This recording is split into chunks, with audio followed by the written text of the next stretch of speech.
Good evening. I'd like to call to order the Trotwood-Madison City School District work session, April 7th, 2022, to order. Ms. Allen, will you please call the roll? Yes, Mr. Andrews. Yes. Mrs. Jeter Freeman. Yes. Mrs. Cherry. Yes. And Ms. Moore. Yes, the meeting has been called to order. Will you please join us in a pledge of allegiance?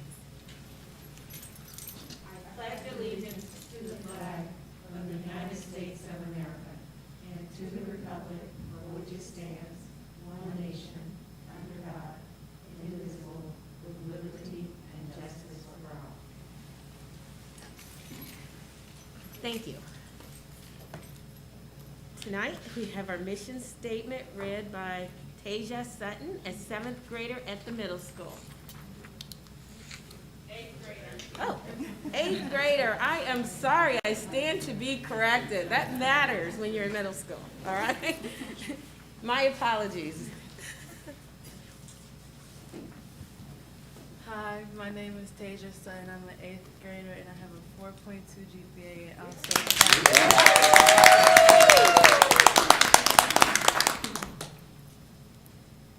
the mission of the Trotwood-Madison Middle School is to graduate all students to prepare to excel in a global society with commitment to lifelong learning by guaranteeing a challenging curriculum facilitated by innovative and dedicated staff, community participation, and state-of-the-art resources in a stimulating atmosphere. Thank you. Thank you. Thank you. Very good. It's like my favorite part of the meeting, okay? I now need a motion to adopt the agenda as presented. I'll move. I'll second. It's been properly moved in second. Are there any changes, additions? No? Okay. Being none, Ms. Allen, will you please call the roll? Mrs. Jeter Freeman. Yes. Mr. Andrews. Yes. Mrs. Cherry. Yes. And Ms. Moore. Yes, the agenda has been adopted. Next up, we're moving through the agenda pretty quickly, so just hold on and hang in there with us. We have a special presentation. It's the Upward Bound Program presentation by Dr. John Amini. Little bit about him before he comes up to share information about the Central State Upward Bound Program. John Amini, Jr. is the Director of Upward Bound Program at Central State University. He is a known advocate for literacy for low-income and first-generation populations. He is a fellow of Central State University, Presidential Fellowship Institute, and Educational Opportunity, Personnel Emerging Leadership Institute as well. He is a board member of Bruner Literacy Center. He received his master's degree from Florida International University in Miami, Florida, and a Bachelor of Science from Wiley College in Marshall, Texas. He has previously held the following positions: Manager, Operations and Administrative Support, Family and Community Violence Prevention Program, Assistant Professor at Central State University, Director, Hotel and Restaurant Management, Wiley College, Marshall, Texas, Assistant Manager, Wyatt Cafeteria.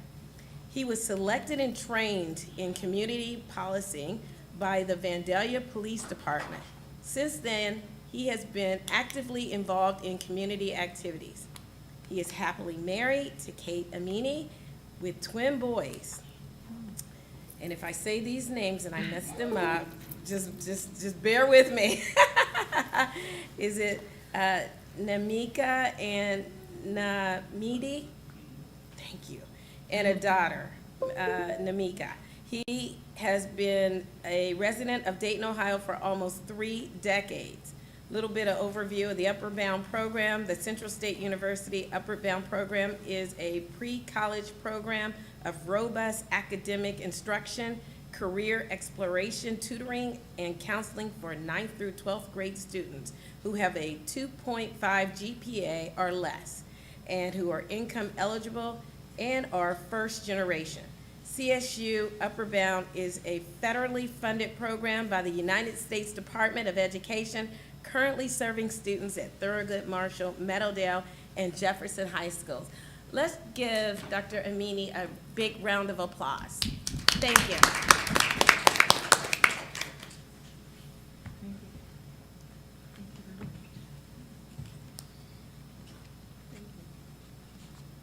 Thank you, sir.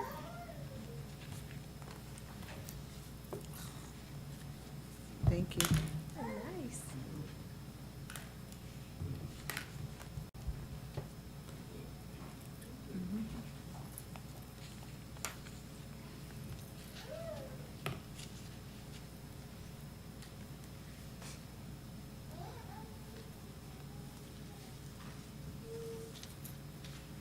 Thank you very much. Okay. Thank you very much, Madam President, for the introduction, also for the invitation. Again, also to thank the board for giving me the opportunity to share what we do at Central State University. My name is John Anene, and I work for Central State University. So I'm going to go straight to the PowerPoint. So at any given time, please feel free to ask any question. Central State University Upward Bound has been in existence for more than 40 years, and also has graduated people from all walks of life, from doctors, politicians, principals. So it has been here. So what we try to do is to get into Trotwood. So as we do the presentation,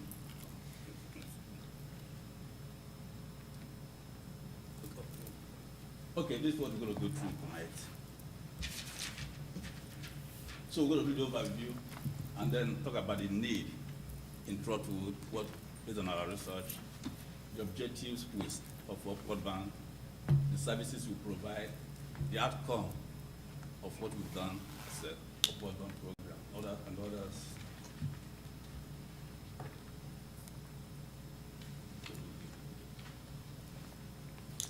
My thing went too fast. Wait. Okay, good. All right. The purpose of this meeting tonight is to discuss Upward Bound proposal we submitted on behalf of Trotwood High School. And also we'll talk about the need and why we submitted it, and when, if it's funded, our expectations and also your expectations from us. So what happened was we submitted a proposal on behalf of Trotwood High School, January 31st of this year. You know, when the federal government announced proposal, you have a little window to gather your information and submit the proposal. Prior to that, I had a meeting with the former principal before he left. Then we had a very good discussion. He bought into it, but he told me he's going to be leaving. That was during the COVID, and it was shut down. So by the time the announcement was made by the federal government, that was in December, Christmas time, and you have to submit it immediately after January. So we tried as much to gather information and also to contact Trotwood what we're doing. So what I'm doing tonight is I don't want to be a surprise. Tomorrow, a grant is funded to be at Trotwood, and say, how did we get in here? Nobody knew about it. So I want to make sure we're on the same page.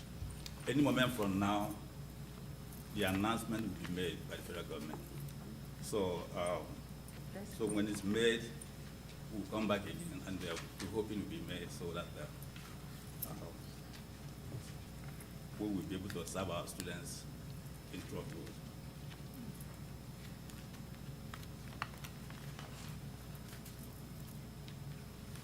Okay, Madam President already talked about the introduction about Upward Bound. So, Central State Upward Bound, as she mentioned, it's a pre-college program. We deal with the 9th graders to 12th graders. So we come to the school, and we tutor them. We do mentoring, counseling, and also our goal is to make sure they go to college and graduate. So we look for students who are 2.5 GPA or less. This is what the federal government says. Though you may have 2 points or above, but you may have some social issues, some other issues which may allow the students to come into the program. And also the parents has to be income eligible, and also first generation.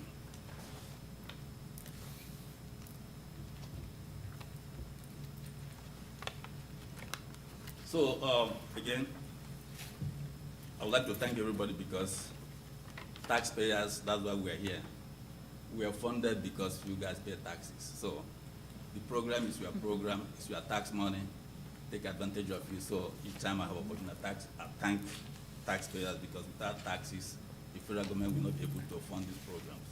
So it's federally funded by the Department of Education to increase the number of first generations and low incomes to go to college and graduate. Okay, so when we were writing our proposal, we look at some of the needs in Trotwood, and these are some of the things we found out. So, education attainment level of adults in Trotwood, you find out Ohio is the first one on left, middle is a nation, and then Trotwood at the bottom. So if you look at people with associate degree, those are good. The federal government, Ohio is almost 90, you can see from here, almost 90 something. Then followed by federal, and then that of Trotwood is less than, I can go see my chart. Like the blue one, so it's very low. And also the same thing with the bachelor's and also graduate programs. So again, for us to make a good argument with the federal government, we look at the dropout rate, both the state, national, and Trotwood. State of Ohio has a 4.3% dropout rate. Nationwide is a 5.2, and in Trotwood is 19.5. So that's a good argument we made why we should have the program here in Trotwood. Again, we looked at college going rate.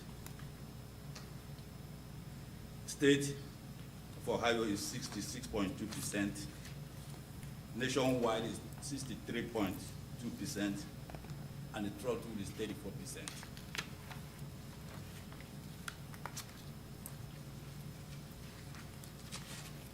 Then we looked at school retention rate in Ohio. Ohio retains 97% of their high school, while Trotwood retains 60.8%. So these are some of the samples we picked up when we wrote the need for Trotwood to have a upward bound. So that's just a little stuff. The other information we picked up, like income level, housing, media income, employment, other stuff. So I'm going to go towards the objectives of upward bound. All the upward bounds in the Federation, all of us have the same objectives. The federal government provides the objectives. The difference between Central State and Ohio State or UD or Sinclair is the number, the percentage you want to serve. So we may serve, Central may say we're going to serve, let me take the first objective, so I'll give you an example. Okay, all of us are funded to serve a certain number of students. Then second one, enhance academic performance GPA. So we know that we must look at students who have 2 points or less. So if Trotwood, I'm just talking from my head, Trotwood has 50% of the students have less than 2.5. So my objective may be, I will do 60%, 10%. If I say 70, that's too ambitious. Because the state, so that's how the objectives are the same for all the schools, but the number you're serving will be different. Again, another one is number 3, academic performance standard test. We offer ACT every Saturday by mastery prep. So we do that. No, though some schools will tell you ACT is not required anymore. They're lying to you, because the ACT, that determines the scholarship, that determines the program you're going to go into. However, all my kids now, they graduated, so two of them went to Ohio State, one went to Indiana. They went to school almost free, because the ACT was very high, and then they were looking for them. One did engineering, one did business. So the ACT, anybody who tells you ACT is not required is lying to you. If your child comes in there, he or she is going to pay the school fees. If I come in with 2.0 or 2.5, and somebody coming with 4.0, with ACT 30 or 29, you do the math. Also, we do another objective is the school retention and graduation level, secondary school graduation. So those are the objectives, the standard objectives. The only difference is that each program, each institution will determine the percentage they will serve. Based on certain numbers, you have to compare the city, compare the state and federal, and then come up with your objective.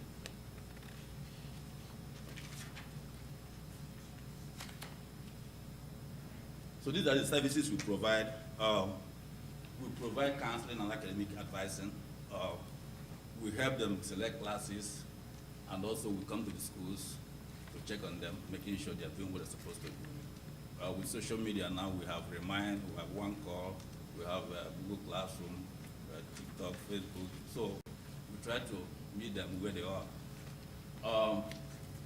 Tutoring and the supplemental instructions, we come to our school after to help them with homework.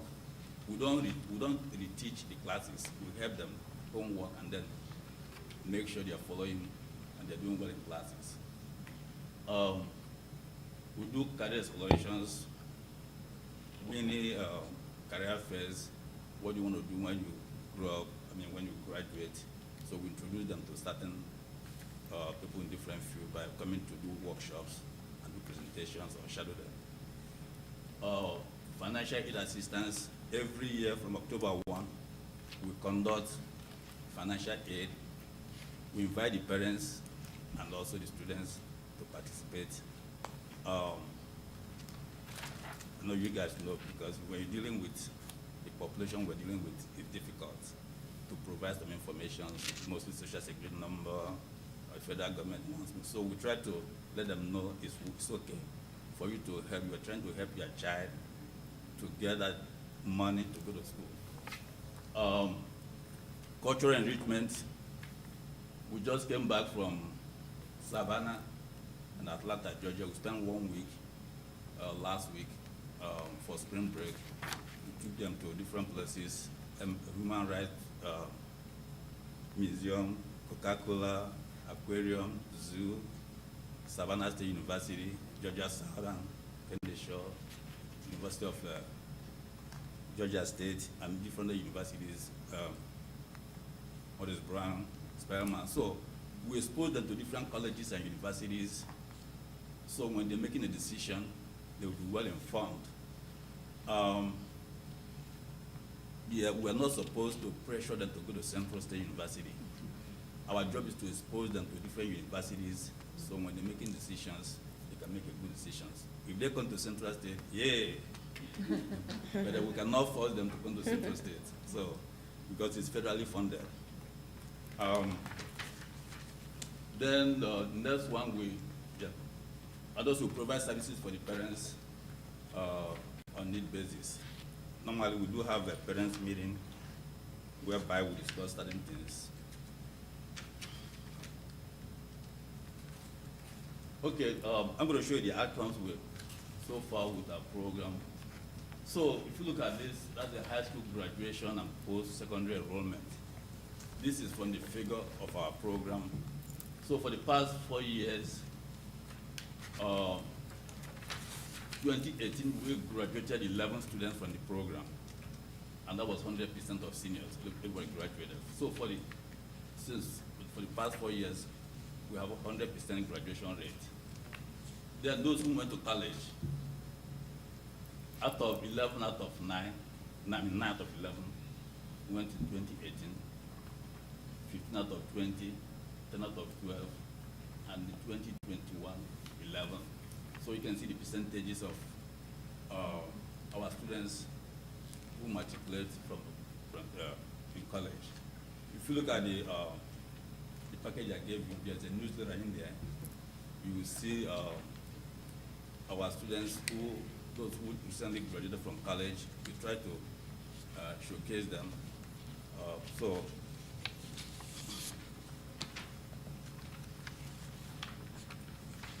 the question is that how much does it cost to have a broadband or to be in the program?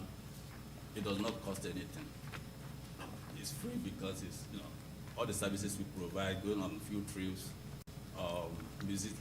doing educate dinners, workshops, even the t-shirts, bags, all of it is free. So it does not cost them anything. So in addition to that, we also pay them stipend. Every student who is in the program receives a stipend every month. So that's, in a nutshell, that's Central State of Program. Again, thank you very much for giving the opportunity to come and present. Anybody have any question? Okay, this is good information. This is really great information. As a matter of fact, Dr. Cosby, Yes. when I shared with you that I'd like to have Dr. Amin come and speak with the board, we have a program. Didn't we have something here in Trotwood? Well, what I found out, because I did do a little investigation Thank many years ago, many years ago. I mean, like Miss Miracle and the more recent counselors didn't remember, but we have before. Actually, I talked to Mr. McCray, because he has this history, and that's who you spoke to. You said the former principal, if I'm not mistaken. And he said he remembered speaking with you about coming. And so we're excited about it. He had called. Remember when he said that someone had called and started a conversation? So that was the conversation. So we haven't done it in a while, but we're real excited about starting, and the price is just perfect. And what you offer for that price is phenomenal. I am familiar with it. They did have it in Mount Healthy when I was there. Okay. And it was an excellent program.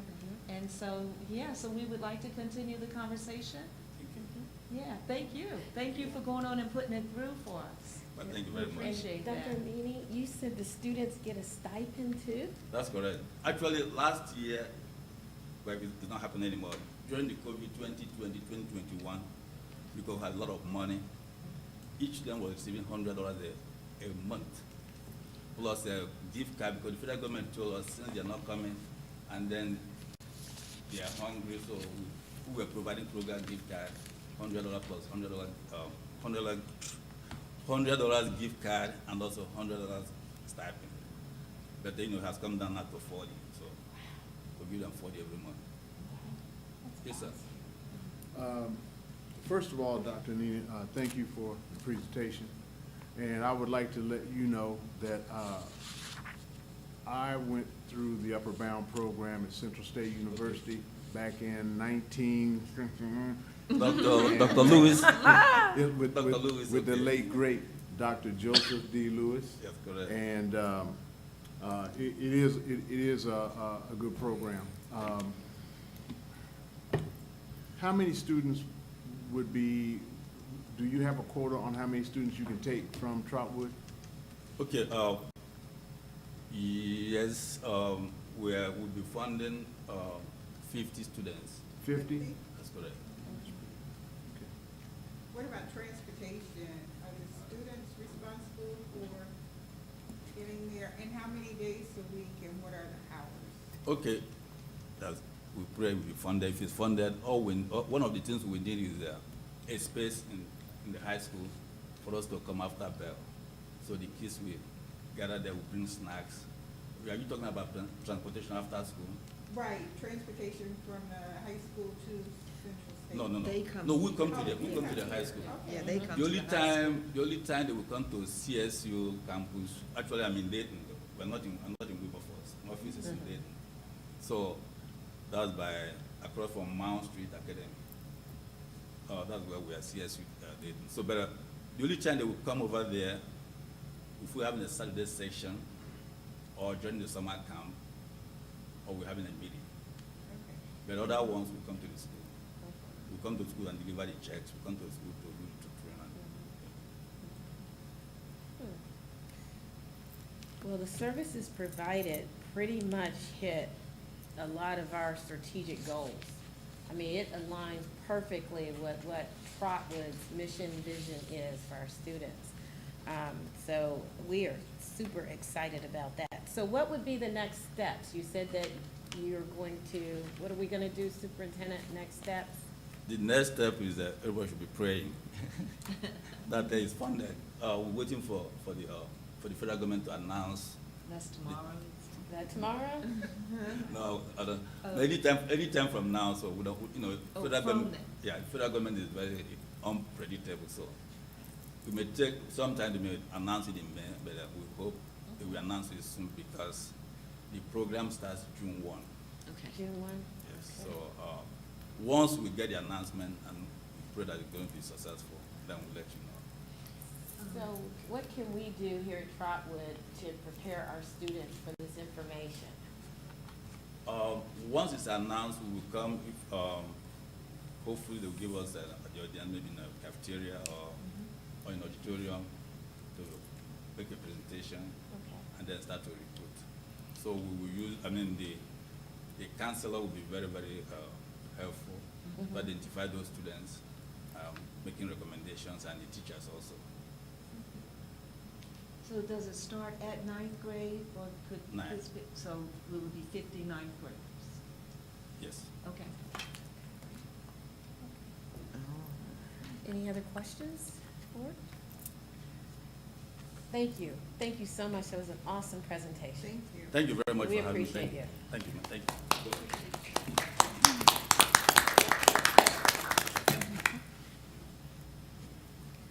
By the way, for God, for Central, for State, all right? Yeah, I am a Central State graduate, so I'm excited. And Mr. Andrews is a Central State graduate as well, so we're excited. Next up, we're still under presentations. We have the high school and middle school graduation information and good news update. Superintendent, you can proceed. I'm gonna bring them on up. Yes. They're gonna speak. Would you like to go first, Mr. Stone? Yes, Oh, you're gonna go up together. Oh, Mr. Gibson, Okay. middle school, middle school. is All gonna right. come on first. Good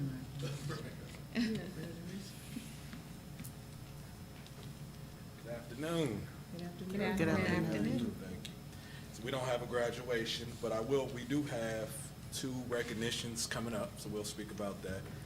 Of course, we have the 8th grade recognition, which is the last Tuesday of May, May 22nd date.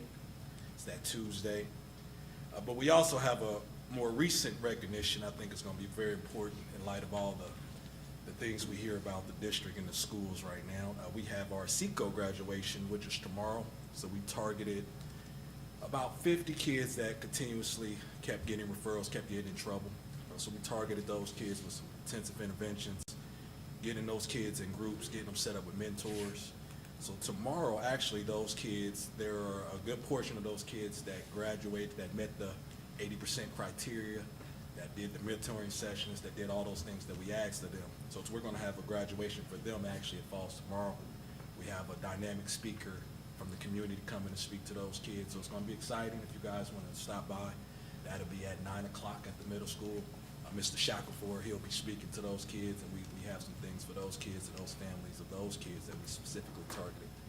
So we're excited about that. And then we just have the 8th grade recognition, which all of those kids qualified for that. So that was our updates on our recognitions and some of the things going on. We also have a literacy night coming April 21st. Our events have been, we've got a great turnout. So we have another event coming, literacy night, April 21st. I like to say we touched probably on both of those events that we've had about 300 to 400 people coming in those events. So it's been great. At this event particularly, we'll be talking about, we'll try to get in front of the family some different information of things that we recognize as a building that we just need our families to truly understand and help support us on.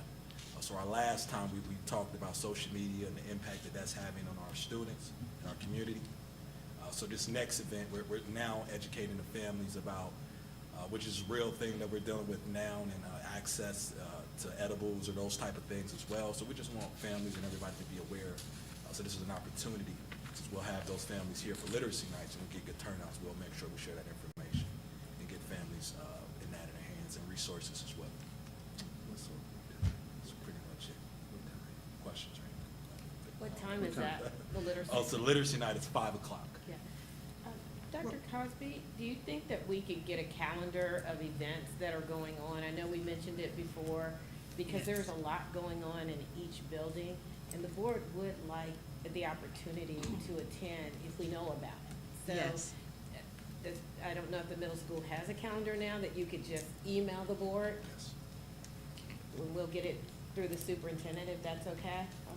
Sure, I will have Ms. Michaud collect those, and then we can make one big calendar, maybe color code them for the different schools. Okay. Yeah. Thank you. And we can share that on our social media pages. Yes, Yeah. and on our website. And mhm. sooner is better than later, because time is just going like this, so the sooner we Oh, get yeah. them, the better. All right. Now we have Mr. Nelson Stone. He's the principal at our high school. Good evening. Good evening. So to discuss what we have going on at the high school, the big thing is about graduation. And we're still pushing these numbers for graduation and trying to get as many of these kids across the stage as we possibly can. We had a meeting last night, actually where we set up one of our alternative pathways for graduation for some of our students. So to give you an overview of what we're dealing with, for the past 2 years over this COVID, you know that you guys have seen the graduation guidelines kind of relaxed across the state for what students had to do. And being able to make it without end of course points, and being able to get points for grades instead of taking the end of course points. And this year we have not been given that same grace with those same students. So we have a lot of students who have not met those end of course points and did not get those grades in previous years to earn the points that they need for the end of course points. So we've really been pushing that, but their testing for the end of course took place in the fall. So they'll take the end of course again here in the spring, but the test results do not come back until after graduation. So our students who are taking the test here in the spring as an end of course test, those points will not be able to be used for them in order to meet our graduation requirements by our May 24th graduation. So we had 170 seniors who were into the actual graduation thing, but we have now, we're looking at the possibility of a graduation class of about a 125. We have 95 students who are like what they would call directly on track to graduation. If things were to close down today, they would be good to go. Last night we got, at our meeting, we got 19 of the 25 students who we're trying to put into this Grad Alliance program to there to get them signed up for the Grad Alliance. And what they had to do for the Grad Alliance program was they had to have been finished with all of their credits within the 21 credits that they need for graduation. And then after that, they can go into this Grad Alliance program where they have a 4-week program that consists of OSHA, and I'm trying to think of the other two, but there's 3 different components to this Grad Alliance program that would allow them to meet the requirements, and it would take the place of their end of course exam points. And then those individuals could be eligible for graduation provided they meet the requirements of the Grad Alliance program. So we're looking at the possibility of the 125 from there. We also have 13 students who are, they have end of course points, but they're credit deficient. So they're currently in Apex courses, and they're working on those Apex courses as well, trying to finish up. Some of them have, small amounts of courses. Some of them have, kind of dug some holes for themselves and have some hefty weight to lift to get to the finish line at this point in time. But we still have 13 students that we're looking at that are credit deficient that could possibly get to that point at the end of the year. And then the last is those that are credit deficient and testing deficient. And those are the ones who it's going to be very, very difficult for them to try and meet that mark. Solely because if they don't get the credits, we don't even have the ability to put them into the alternative pathway to try and get them to that graduation status. So it depends on what they do to finish those courses as to whether or not we can put them online to get them in that alternative pathway.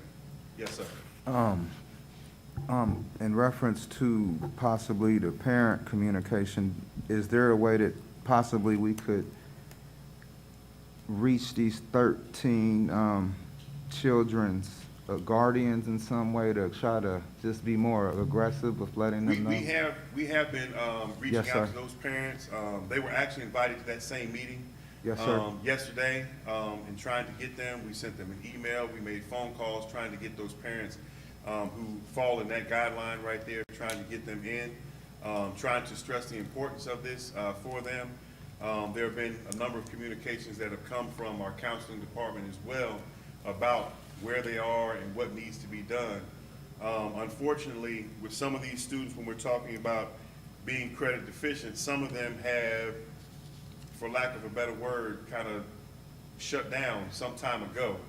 And there's not even, in some cases, effort from those individuals to try and get there to make that happen.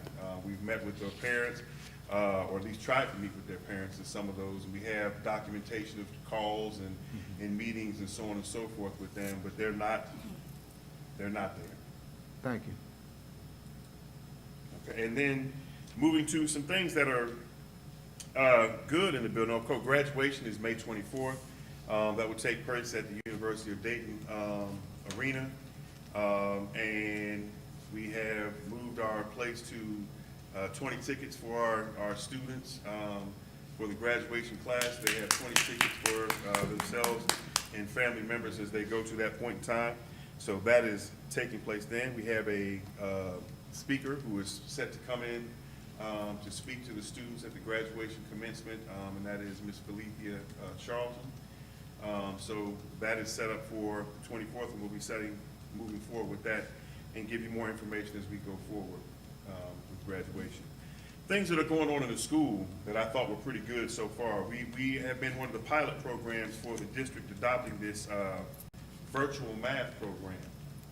And we have been at the pilot for what they call this Oculus kind of program. So anybody in here that does any kind of virtual reality or has seen those things, you might have seen your kids at home with the big old white mask on or whatever the case is and things in their hand and they're acting like they're in there. So we have a program here with our Oculus Math, and our one of our algebra teachers is piloting that program and helping the students to learn how to manipulate algebra and different things through this this format. The kids love it, and our other teachers that have been able to see it are loving it as well. We just have to continue to see and where that leads and see what the district does in terms of, do we bring it in other places, or is it actually useful and beneficial to our students' growth. We have JROTC, which has really been working its tail off this year. JROTC, coming off of COVID, held its first drill meet since before the pandemic, and they hosted that, and there were, I want to say, how many schools did he say? There were 8 schools and 11 different teams that competed in that drill meet that took place at the school. We also hosted the 26th annual military ball again for the first time since the pandemic, and that took place at the White House. Myself and Ms. Allen were at the military ball. We had a keynote speaker. Some of you may remember. His name was Taj Alexander. I don't know if anybody who's been in the district for a while. He graduated some time ago, and he was also in the JROTC as a battalion commander. Has now graduated from school and is working at a one of the companies. He started at one of the smoothie companies and built his own little business empire right now and is working to do that. Taj Alexander. So that was good to hear him and his tie to the ROTC program. Currently, provided, and I hope everything is safe for them, our ROTC team just went on the road today to DC, to Arlington, and to the U.S. African American Museum and some other stops that they have for the ROTC program. So they're on the road right now, or probably just getting somewhere close to getting to the DC area for their trip. Future Farmers for America, which has been an interesting one that we've had this year. They're still conducting their recycling program, and currently, the big news about them is they just hatched 6 chicks, and 6 little chicks in the Future Farmers of America program, and they've also have their garden set up where the kids have put together these gardens, and the things are starting to show little sprouts. So there's some excitement amongst the students who are involved in that particular program. The TM4 band, of course, they just got back from Kentucky State University and the University of Arkansas at Pine Bluff. They performed for Kentucky State with their band director, but they also performed with the University of Arkansas Pine Bluff band while they were there, and that was a big thing. And then band director Mr. Bean received an award from University of Arkansas Pine Bluff as one of their distinguished graduates since he brought the school back up there, and then they gave him an award while he was there that he wasn't expecting when he got there. On Earth Day, the 22nd of April, we will be hosting a Earth Day event at the school, and we will have electric cars that will be there on the premises of the building, where the kids will be able to see the electric cars and the whole process of what that means to have the electric cars and how they charge them and so on and so forth. There's going to be things that are going to be associated with that, and that's going to take place on the 22nd. I will make sure that when you get that calendar piece, that the time frame for that, I want to say that it's set for 10, but I know that there was some conversation about moving it to an earlier time based on something that one of the persons who was helping us to set that up asked about. With this, I need a little help, and I know I have Mr. Smith here. The girls' basketball team made it to where in the tournament this year? District finals, and the boys made it just before the district finals. District semifinals. So we had girls and boys basketball teams who had really good seasons. One thing that was beautiful is that they're young, and they're going to be ready to compete serious for the upcoming years because they did very well. Our girls indoor track, we had a 3rd place in the indoor state meet, 60-meter hurdles, and that is Miss Erin Stark. So she took 3rd at the indoor state. And we have a wrestler in Division II, heavyweight, Mr. Wellington Lowe, qualified for the state tournament. This is the first time, I believe, in the history of the school that we've had 2 back-to-back state competitors for track. So those are big things, and I think he was our first heavyweight, if I'm correct. Yes. Let's see. Another good thing in the process of looking at the athletics as we move there, we moved to a 2.0 for sports in January, and our teams have made a successful transfer over from following the Ohio State guidelines for athletics to the 2.0, and so that's been good. We're still moving forward with that. Senior Isaac Lowe, this is an event that myself and Dr. Cosby went to yesterday called the Frederick B. Walter Scholarship. Senior Isaac Lowe received the $1,000 scholarship, and then I don't know how much they gave the teacher. $600 stipend to the teacher for this Franklin B. Walter Scholarship. And at that time, one of the things for his eligibility for the scholarship, he had to write who his teacher of influence was. And his teacher of influence was Colonel Dr. Odell Graves. And so Colonel Odell Graves got the, Lieutenant Colonel, I'm sorry, got the stipend from the school, but that was yesterday that took place. And then our singers group for the district, they were supposed to get on the road last night, but due to some weather issues, I know it has been pushed back, and I think they might be at the building now preparing to leave for their trip because of some of the weather. They didn't want to travel through that weather on the buses, so they'll be leaving, and they're supposed to be participating in 2 Broadway workshops, museums, and cultural and job in the arts industry is what they're working on right now. And that's what I have a question. Yes, ma'am. On the 22nd, I have a couple of questions. On the 22nd with the Earth Day event, will that be open to the entire school, or is it by grade level? It's supposed to be open to the entire school. I think some of the pieces are being worked out as to how that's going to look like, when they get out there.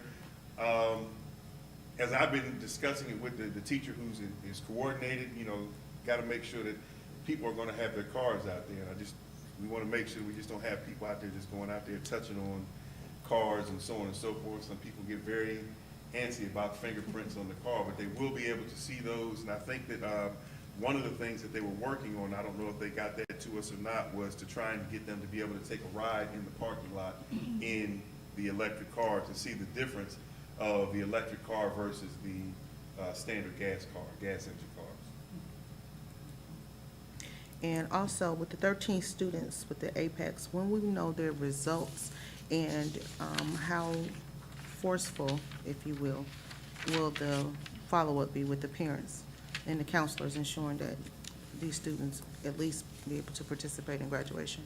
That the 13 students, we're going to continue, we have a process of just continuing to call these parents and trying to get them to take this seriously about what's going on with their students. We are going to continue to try and contact those that we haven't, and continue to stay on those that are in that process that we have contacted, trying to make sure that they're getting to that, where they need to be. We had some students who, when they got in there, if they had failed, or looked like they were getting ready to fail the second semester of a course that they may have needed for graduation this year, where we've tried to alter their schedules to make sure that they have the opportunity to pull some of those pieces together. We've been working, diligently trying to work with these kids to get them to where they need to be. And some of those, like I said, some of those 13 we're talking about might be dealing with one class that they have to get through, but we're also dealing with some that have 4 and 5 classes that over the course of their 4-year time in high school that they did not make up, and they had not put the effort in over the past 4 years to make up those classes. And to say you're gonna make 4 classes up in the next 4 weeks is a tough task. It can be done, but it would require a lot of work, a lot of hard and timeless work from that individual to do so. It would take more than us here, and it would take that parent to stay on that child and make sure that they're working around the clock to get that done. Thank you.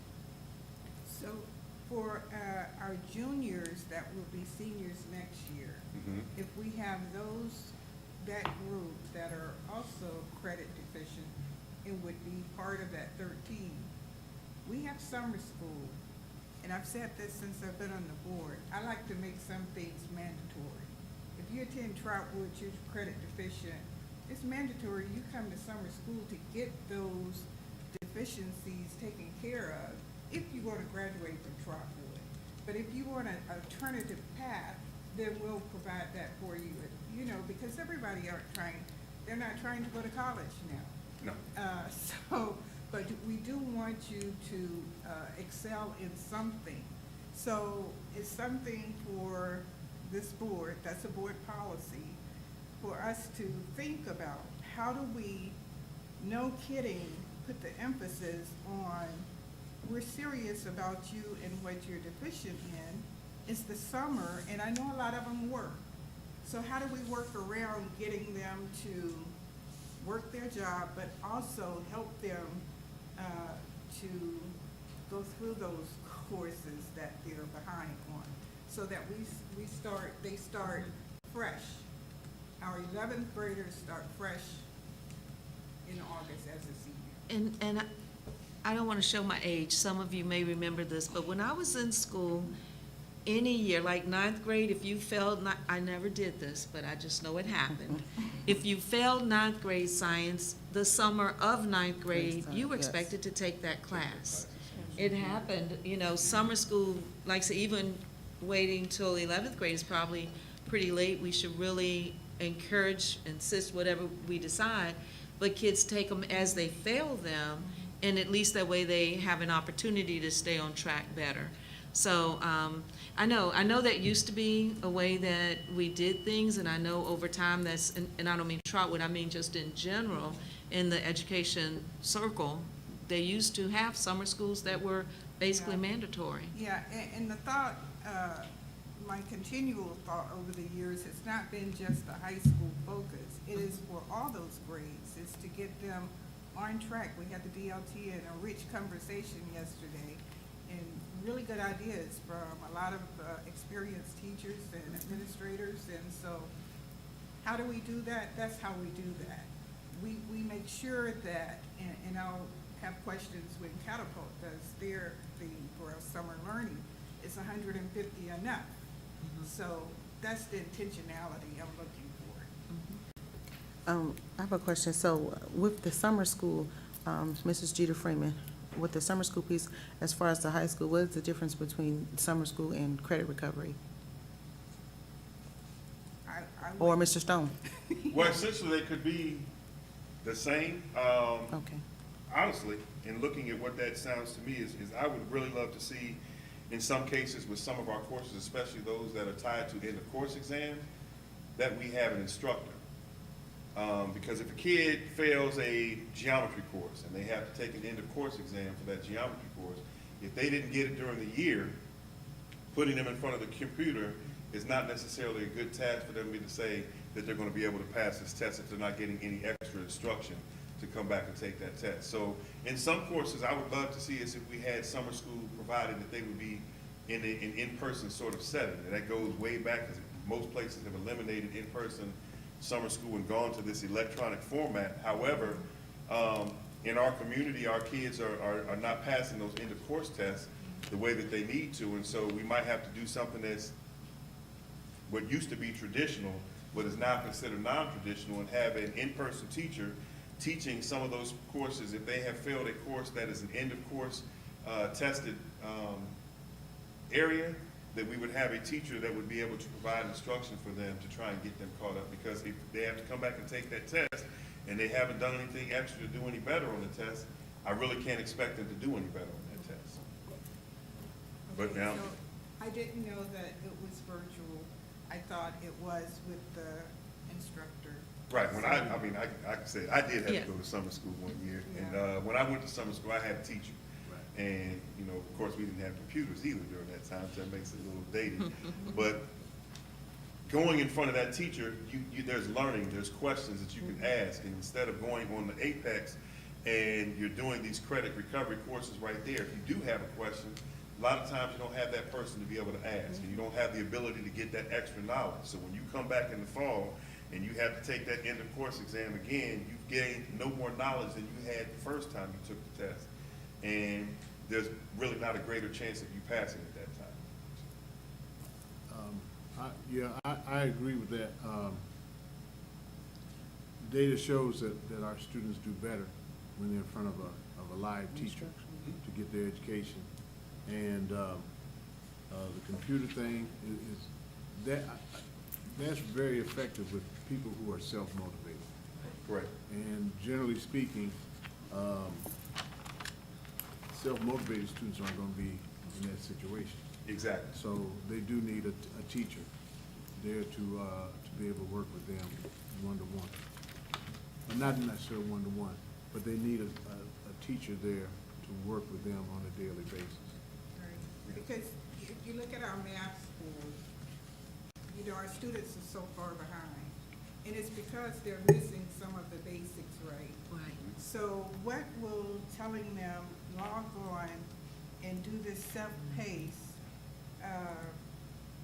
course with no one to say, hey, you're missing this part of it. You gotta get this equation down before you can move to algebra.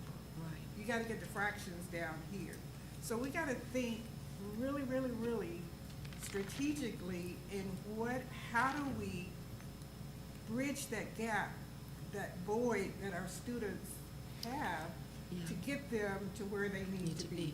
And that's what we were talking about at DLT, the intervention piece. Remember, we were talking Right. about our instructional framework? Right. So they still have to get that core. They have to get that algebra if they are an algebra student, but they get that pull-out to keep them, that intervention, so that they learn those pieces that they missed. Yeah. Like you said, because it's going to be harder for them to keep going if they never catch up. Right. But that is the plan of that instructional framework, is that there will be intervention along with core. And I'm just gonna say this, I'm looking for that in-person intervention to get as many caught up in those skills for math and reading that they're deficient during the summer. It is like, that will, I believe, give us that boost going into our scores when we get to the fall. I think we'll see progress, growth, and that's all I have. Oh, thank you. All right, Thank you, Sheila. thank you. Oh, one last thing I do Uh-huh. have. You all have great things going on. The Ohio School Board Conference is in November. Do you think you have a program worthy, the virtual math? The killers. Showcase what you have. Be proud. We tell our students to do that. We need to do that. I mean, the Oculus program is really nice. I like it. It's really neat Yeah. to be in there. Whatever program you have, whatever teacher or staff member you have that is doing a great job, show recognition, even if it's on a daily basis, you bring a donut. But for all of the good things we have, a lot of them, as Ms. Moore said, we didn't know, but now we do. And since you have all these great things, if you consider some of them, take the time and. Write 'em up. And I want to thank you, Dr. Cosby, because we talked about these agendas, and one of the things we talked about is, what's going on in the district? Yeah. What's the good news, because the board didn't know. Right. And we have so many great things. We hear the bad stuff, we do, okay? But to be able to hear the good stuff, it's a game changer for us. And it's gonna be a game changer for this district and for students who might want to come here based on all the things that are happening. So we appreciate it, thank you. We're gonna do this ongoing, correct? Dr. Cosby? Yes, on we're the gonna ones have with the- good news throughout the district. Yes. And it might not just be buildings, it might be departmentally, because we got a lot of great stuff. I know, we got a lot of great stuff going on in departments that we need to know about, and even better than that our community needs to know about. Because people do watch these. They watch these meetings. So we appreciate. I've heard the kids talk about them. They see Oh, us yeah. on the meetings. Oh, and, yeah. You know, one of those things is we're just talking, just to bring up our, Ms. Skipper, I keep saying Ms. Skipper, that's my old secretary, Aisha Kenyatta. Yes. The night of the military ball, she was recognized as a Delta. No, but she was in the, she was one of the persons, and she was a debutante in the debutante ball. So we weren't able to, it was virtual, but she was a debutante on that same evening. And I know we have individuals who are doing some of those things as well, and I would do my best to try and make sure that we have some understanding of what's going on in the building. Well, thank you. And our student ambassadors will be giving great news stories as well. So that'll keep us Yeah. up to date. With the We kids. appreciate it. Thank you so much. All right, thank you. All right. Thank you. Well, I'll say this, he stole some of my good news stories, particularly the one from yesterday, but I'm glad he got to say it. It was a good time. Okay. Let's give him a hand. Let's give them both a hand. We just really appreciate it.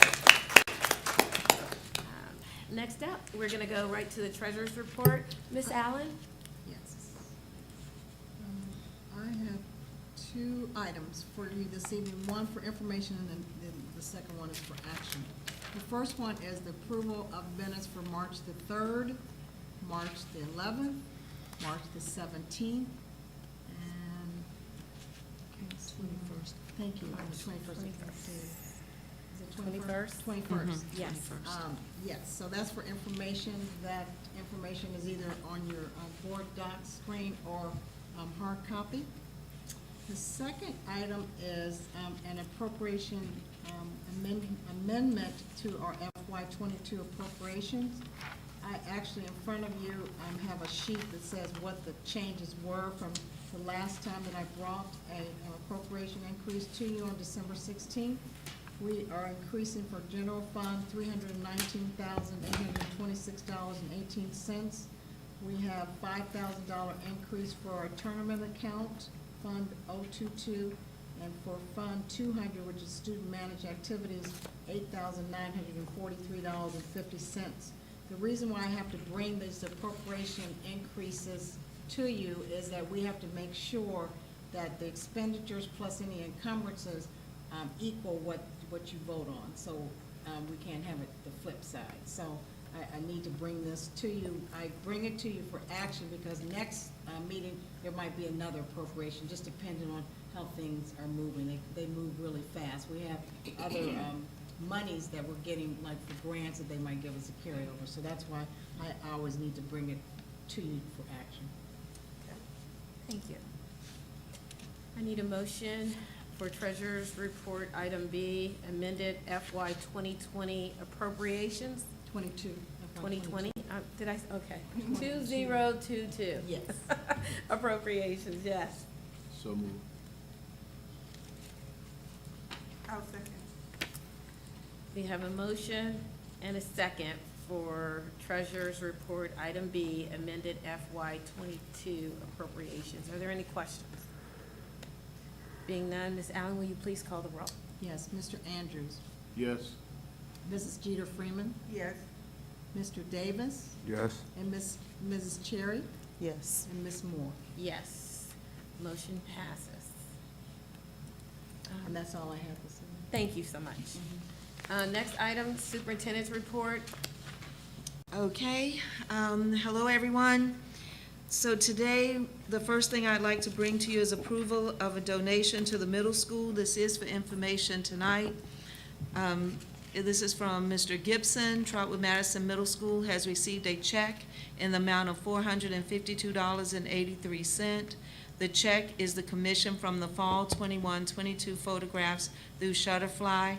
He's asking for the board's approval to deposit that in the principal's fund. Item B is approval of the Meta Solutions Master Service Agreement. You did, receive these in advance, so they want us to approve, and this is off information, their Master Service Agreement, and then their Schedule 1 and 2 as well, which is where actually we get into what this agreement would look like. And Meta, they will provide and perform all work and do all things necessary to perform the information technology services on behalf of the district, as described in Schedule 1 and identified as in the service manifest. So this is all about our technology. The price of it is $16.75 per student. And when we get to Schedule 1 and Schedule 2 for the services, they're using a head count that comes from ODE of 2,571 students, and so that amount is $43,064.25. And then for Schedule 2, those services is for the same number of students, is $4,859.19. This is IEP Anywhere Plus, that's Schedule 2, and that amount is $1.89 a student. So I will be asking for a vote on this, using Meta Solutions for our technology, but that'll be at our next meeting. So that gets us through D. Okay, I'm and just wondering, if that was an increase. I don't think I remember $16 per student. I think they may have gone up, and it's just something you can just tell us. I can what they check have. on and find out if there was an increase. Okay, Thank you. no problem. Okay. E is approval of Samaritan Behavioral Health Agreement for the 22-23 school year. As you know, that we work with Samaritan Behavioral Health, and they will provide 7 mental health therapists for the district for next school year. These therapists shall be licensed by the state of Ohio as a counselor or a social worker. The district will pay Samaritan up to $375,000, which is contract. It depends on, if we use all those services, but that is what we are, at this point,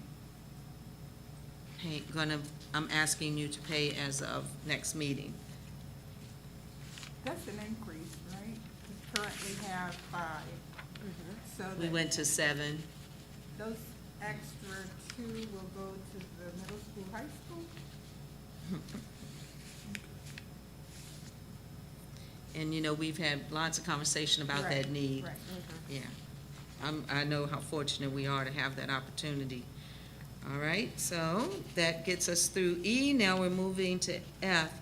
F is asking, this is for information tonight, but approval for adding 5 extra days to the high school counselor's schoolwork schedule. And as I said, I know that I've sent this to you, but just as a reminder for the types of activities that will be going on those days.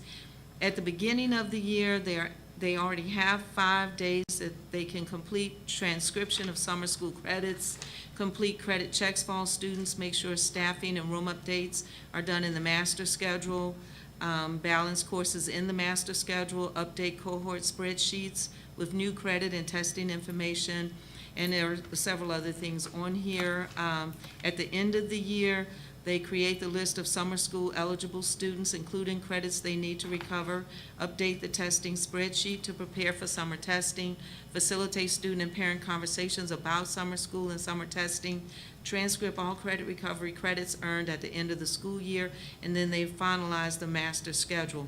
And these, of course, are things that we just had that conversation about. How are we going to know that these things are happening? And so we're asking to add those days to their schedule. And that would be information tonight and then vote next meeting. Okay. I mentioned this to you all, but I'm asking at this point that we make it official. There has been so much, turnover and hard to find positions, and we actually went this year without some positions filled, as you all know, and that really caused a lot of problems because of the subbing and the things that had to happen. So we know that other school districts are offering sign-on bonuses, and so we're trying to be competitive here, and we're asking if we could, as a district, have sign-on bonuses of $6,000 for hard-to-fill positions. The positions include, and we put are not limited to, and I'll tell you why after, but math, science, intervention specialist. We're struggling to find a psychologist. But last year, we were unable to retain a business teacher. We went all year without one. So sometimes something that may not fall within those top couple of categories still may become very important. Also, the ability to use immediate tuition reimbursement, which we already give everyone $3,000, but this would be, once you come on, you can. Now, they would have to agree to stay in the district at least 2 years if they take the sign-on bonus. So we're asking for you to approve this. So that, one thing, I mean, we have some people right now sort of in the wings with the promise that we will be able to do something for them, that we're hoping to be able to do something for them. And they want to come. They want to come. So we'll talk about it, and anybody have any questions or comments? I do. Sure. Oh, go ahead, Ms. Ruben. The $3,000, I don't understand the immediate tuition reimbursement. So, right now, I sit in finance and I'll see our staff that they're Right. taking courses and we're writing the checks. So what does the It immediate? means immediate eligibility, so they would have to be an employee, they would have to take a class in the fall, and then they could get reimbursement. Whereas now, I think you wait 2 years, You have to have 1 year, you have to have worked a full year. Yeah. So this way, they don't have to, they can come on. So let's say we have somebody that's a few credits short, and we can start them because they have a license, an alternative license, as they wait to get these last couple of credits done, classes done. If they start them in the fall, they're gonna work for us, we can reimburse them tuition. Some places, and we're just trying to figure out how to be competitive, it doesn't have to be this, we can do some other things, but there were people offering even more than that, $5,000, $6,000, $7,000. So that's why we were trying to be creative in a way, to have something more to offer. I'm missing the part though, because you said that would allow them, if they're a few credits away, if I'm gonna give a bonus, if I'm hiring you, I'm looking for the cream of the crop. Right. And I'm not looking to give that and offer that to someone that's coming Okay. credit deficient personally. Or That's maybe just- it's like they're working on their masters, they would still be taking Okay. classes. That's another opportunity. So we can get those, details in place. Yeah, and it makes me just a little leery is when we say not limited to, because I think, it's a letter, from HR to you, but I think it really should be to the board, because you're asking the board Okay, for approval, so we can take care of that. we at will the get next that, meeting. I will, bring this back, still hoping to get approval, but I will get it to you between now and next couple of Okay. days. And what I hear you saying, Ms. Jeter Freeman, is some administrative guidelines around that, as it relates to, but not limited to? Yeah, I think it was still,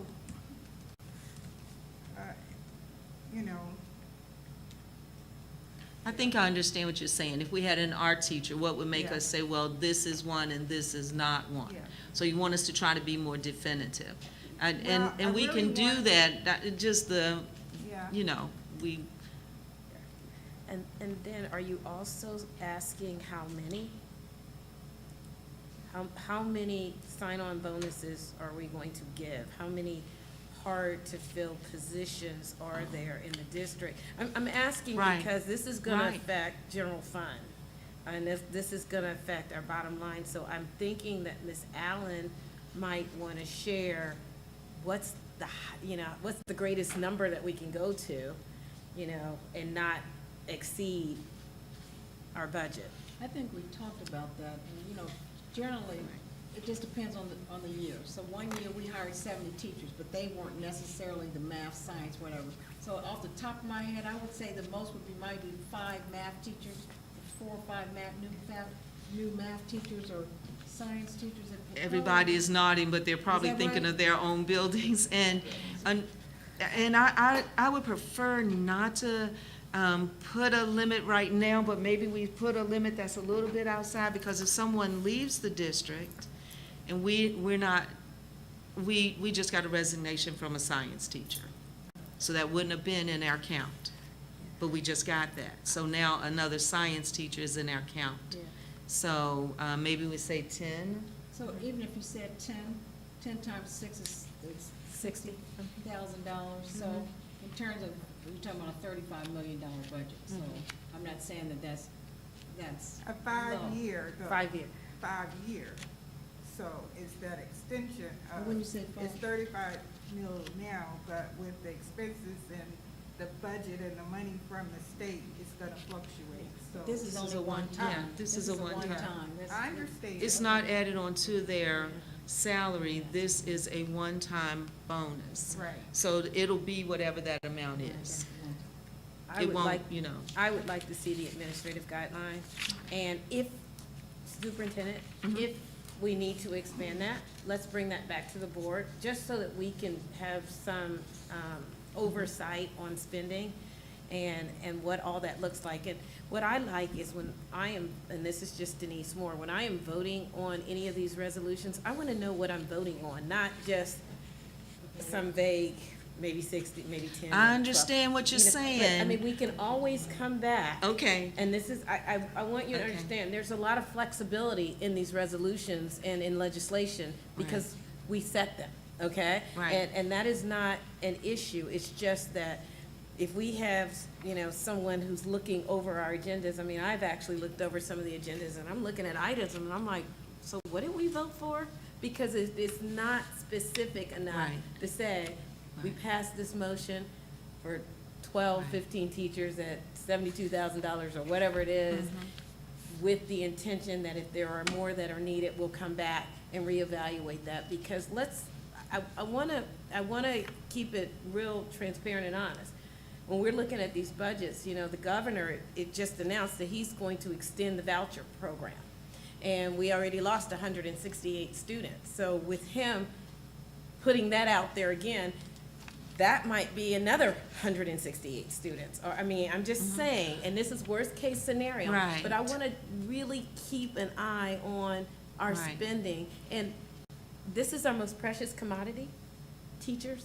Right. People. And, yeah, And and so- that's why I agree, I hear exactly So that's what why I'm you're good with saying. the bonuses. But it's timely. That's Yeah. the only thing, it's timely. If we lose them, because that is what happens. If we are into the, next couple of months, and then it's harder to find teachers, harder to find the cream of the crop, because they're gonna get plucked off really quickly. That's what I'm saying. When you say we can bring it back, then we're talking another month. Well, no, Superintendent, because you and I, it's pretty quick. I mean, you make the phone call, and even with this bonus, we had our HR director at an event, and it was like, everybody else is being competitive. I mean, Trotwood, that's the beautiful thing about Trotwood. We are agile. It doesn't have to be another couple months. It can Okay. be as needed and when you need it, Superintendent. If Okay. you see an opportunity for us, let's not sit on our hands for 2 months. Just come to the board and say, hey, guess what? Here it is. Okay. And we're not opposed to special meetings, and we're not opposed to administrative decisions by the superintendent, because Okay. you've done that in the past, and we've allowed that. All right, Thank you. thank you. Ms. Cherry? Ms. Jeter, from you actually asked the same question that I was gonna ask. Thank you. I have a question. Yes, sir. Yes. Mr. Davis, did you have a question? Okay. Go first. As we're looking at this as a way to help strengthen our faculty, I'm going to assume there's going to be some kind of language in there talking about making sure that we are getting what it is that we're paying for, and if there's, if someone reneges on that, that there are very specific ways for us to recoup that. Yes. For those individuals. Yes, that's a good point. We'll make sure it's in the guidelines. Okay. Yeah, okay. One more thing. Mhm. Madam Superintendent, is there a way that possibly we can get more of a relationship with them than the 2-year promise? I kind of feel like I would like to keep them a little longer in a relationship. I like my relationships to last long, so not just for the money, but, the honey too. So, I mean, just if you could look into that, please. I will definitely look I into don't that. care if it's 2.5, just something, Okay. I will look into that Yes, and ma'am. see what we can do. Thank you. Yes, ma'am. Thank you for that is a good suggestion. question. So were most of the other districts offering 3-year? Yeah. Bonus plus 3-year commitment, or? I can find out. I know you were at that one. What did they say? Everybody's desperate. I mean, so they're just, so us doing 2 was a push. Ooh. Yeah. It was still beautiful to be able to have that discussion. Oh, yeah. We were all competing for the same individual, and it made us, gave us a good seat at the table. We had that discussion, say, hey, we have a signing bonus that may be coming down the table, with a 2-year commitment to, at least a 2-year commitment to the school. And we had some really good candidates that we were interviewing, for those individuals, that I know were being offered from Other places. districts. Right. Right, on the spot. Thank you. Yeah. All right, so we're gonna take all that, put it together. I'll get it to you before, next meeting. Okay. All righty. H is approval of out-of-state travel for the high school marching band. And, just to piggyback on what Mr. Stone said, I got a call from Mr. Bean. He said it was fabulous. The kids really, enjoyed all of these visits. They had not had a lot of experience, going to schools, and one young lady said that she was definitely going to go to college, and she was just so excited about it. And he was really honored. He actually told me that one of the band directors never lets anybody direct the band. If you're not on his, work team, his couple of people that he works with, he's not gonna let you do it, and he actually gave him his baton and let him go up the steps, and he said he was very flattered and honored to be able to direct, but he told me that the ladder was rickety, and he was so worried that he might fall off the ladder, but he said it was really wonderful, and it changed the students' opinion of him. I mean, they liked him, but then they saw him as the musician that he is. So he was able to show them that he really knows what he's doing, and he's all the things that, you know, we can see as adults that sometimes they have to see. So it went really well. So they're asking, this field trip request is to go to the first annual Downriver Showdown. The event will take place at Escorts High School, and I can tell you where that is. Is it Escorts, Michigan? Is it Michigan? Okay, they'll be going to yep, Escorts, Michigan. And while they're there, they'll also perform in the Michigan Day Parade. Yes, so they're asking to do that. The date of this one is 5/21/22. Okay. You know, one thing that Ms. Jeter Freeman mentioned is an opportunity for them to come to a board meeting and share some of those rich experiences. I mean, that's good news stuff. Right. So let's look in soon Mhm. at maybe Yeah. having those students and the band director come Sure. and share some of those rich experiences. I asked him about that. They just got back, and he told me that it is all over his Facebook account, but they'd be more than happy to come. And so he actually tried to send me things. I said, tried, he did it. I just couldn't accept it that well. I had to get some help over here from Tech. But they are more than willing to come. He's super excited and would love to come. Thank you. Okay. All right. Next, we have Catapult Learning. This is for our summer program, and Ms. Jeter Freeman, I heard you said that you were thinking that summer was in person, and it is. We're hiring teachers, yeah.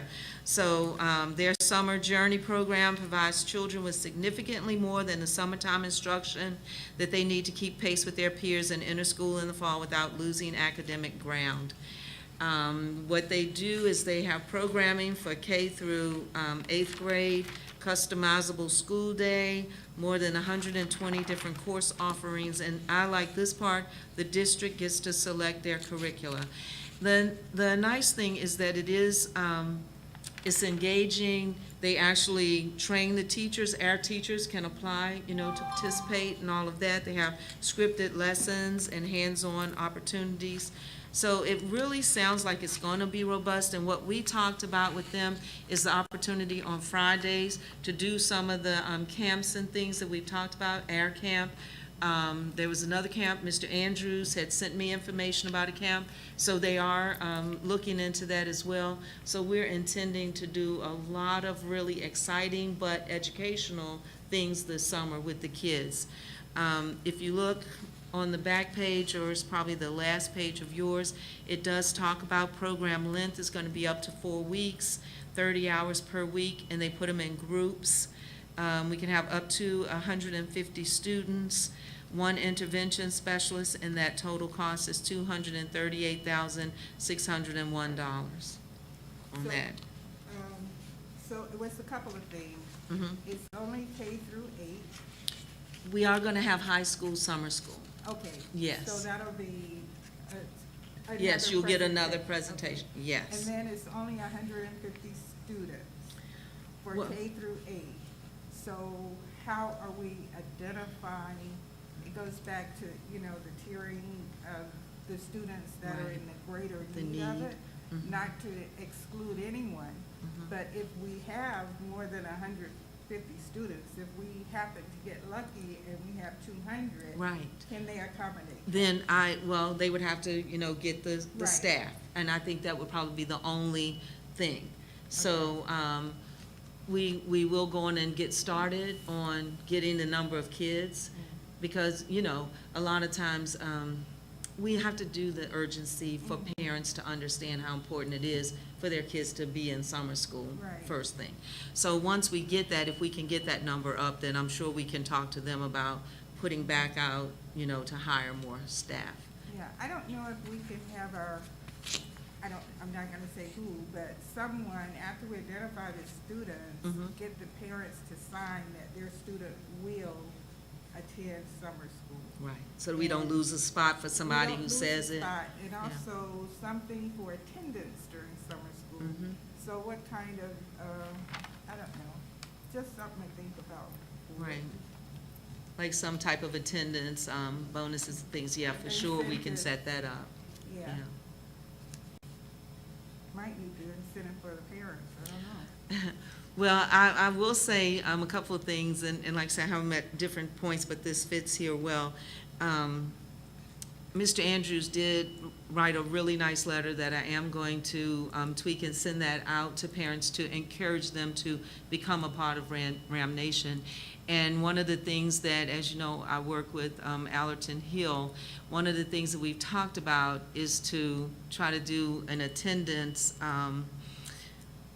program for the kids. And we came up with Rams Learn all day, all week. Rams learn all day, all week. So they have to come to school all day, all week. But at the end of the week, their names can be put into like a hat, and then we do raffles. We do different things to encourage them to come every day, really trying to beef up the attendance. And we actually want to go in and start it now, even though it's only like 6 or 7 weeks left in school, but maybe to get them practicing getting here and getting ready so that when fall comes, hopefully it'll be more of a habit and we can just pick something up like that again. But we do know that we can't teach students that are not here, and we do know that we need to increase our parent engagement. And we've been talking about that as well in our meetings, as even a part of the safety, because the more parents we can get involved, the more engaged they'll be with what their kids are doing. So it's all sort of a mix together. Okay, now we have the personnel agenda. Oh, I'm sorry. Well, excuse me, but before we move forward, I wanted to, since we've talked about some summer programs and summer school, what I would like to call it at some point is the expectation that Ms. Gina Freeman put forth a little earlier. And I'm not sure if Catapult would be appropriate for that or not, but I too would like to see something where, put in place at some point in the near future, next couple academic years, as a target to try to get it started, where if students are not passing a class or classes in that grade level, they should be making that up that immediate summer, instead of letting it accumulate, so we end up in a situation where some of our seniors are. Yeah. And I think if we can get that going, we might find that as the students matriculate on through school, we'll have fewer of them that will be needing those services, because they will have recognized that it's not been to their advantage to not get it done during the school year. If they Right. understand they had to, for lack of a better word, forfeit some of their summer to do what they should have been doing all along. I think that's an excellent point. That was one reason I never wanted summer school, because if you failed, you had to go to summer school and you had to give up some of your summer. So I think that's an old school practice that I'm on board with trying to bring it back. Yeah. All right. Personnel agenda. And again, tonight is for information. We have certified personnel agenda A. A1, recommendation for the approval of the following certified resignations for the 21-22 school year. A2, we have recommendation for the approval of the following certified retirements, disability retirements for the 21-22 school year. A3, we have a recommendation for the approval of the following certified athletic supplementals for the 21-22 school year. A4, recommendation for the approval of the following certified letters unit trainings for the 21-22 school year. A5, recommendation for the approval of the following certified home instructors for the 21-22 school year. Now we are on the classified personnel agenda B. B1 is a recommendation for the approval of the following classified resignations for the 21-22 school year. B2 is a recommendation for the approval of the following classified retirements for the 21-22 school year. B3 is a recommendation for the approval of the following classified letters unit training for the 21-22 school year. B4 is a recommendation for the approval of the following classified staff to be used on an as-needed basis for the 21-22 school year. B5 is a recommendation for the following classified adjustments in pay for the following supplemental contract. B6 is a recommendation for the approval of the following classified new hires for the 21-22 school year. B7 is a recommendation for the approval of the following classified athletic supplementals for the 21-22 school year. B5 is a recommendation for the approval of the following classified staff to be used as an on-needed basis for the 21-22 school year. B9 is a recommendation for the approval of the following student workers for the 21-22 school year. And that's what I have for now, for our personnel agenda. Okay, thank you, Dr. Crosby. We're gonna move on to item 5, discussion and follow-up items and updates. Item 5A, accurate, efficient communication to all board members. On these discussion items, so that you guys know, what happens is, we solicit discussion items from every board member who has questions about anything, and pretty much everything that we can put on and talk publicly about. So these items are not just random items. There are board members who wanted these particular and specific items on the agenda. So as I go down, and I'm not sure of who put what on, because all of that goes through our secretary, or Ms. Shalana. She will solicit and just say, hey, board, are there any discussion items? And then the board submits those to her. So our first item is accurate, efficient communication to all board members. Ms. Cherry? I think that Yes. was one of yours. I was actually meaning accurate information and communication amongst us board members in reference to not just what's on the board agenda, but how information is distributed evenly and accurately to each individual. Not so much as the board agenda. Okay. You know what, I want to be very careful how we deal with board communications outside of meetings. We have our attorney here, Aaron, and, hi, Aaron, okay? And you'll be seeing Aaron.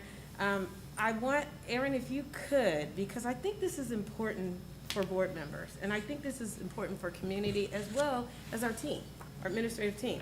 Could you share how board communication, not just about the agenda, but about information that flows through superintendent, treasurer, the board chair, and any specific board member works? Sure. Yes. So I'm not giving legal advice in a public session. Okay. I'm sorry, because quite honestly, I can't do that. They're all not part of your privilege. I'm sorry. My privilege extends really to the 5 of you. Thank you. And then when I work with your administration, which we do, that's also an extension of you and how that privilege does apply. So I claim some of these people done through that, but maybe not all. Through some of the communication, and I know I got a minor heads up on some of this today. I'm not gonna walk you through a presentation. I'm gonna give you the very broad levels because. We appreciate Can I that. throw this for Yeah, 16? we really appreciate that. Y'all know how to read. Yes. Last I checked. And also you can go through it as you need to, and that's why I printed it in big font in case you're like me and need maybe some readers. Thank you. Okay. But at least on informational pieces for you, and so that you know about how board communication should really work, this is your forum for board communications. You all can have conversations, discussions, deliberations in an open meeting. When there is a prearranged discussion between the majority of you, which would be 3 of you, that is considered a public meeting, and you need to be having it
if Denise were to then, we were to call Vanessa, and then we call Michael, and then we call you, and, no, because that looks like a round robin meeting, where we're really just having a meeting, we're just having it in one-on-one sessions, and we don't want to do that, right? And so your best course in looking at those conversations and how to make sure we all have the same information is to make sure, one, our superintendent treasurer is sharing the information with all of you, and that the discussion and discourse is in the public meeting, except when you can legally go into executive session.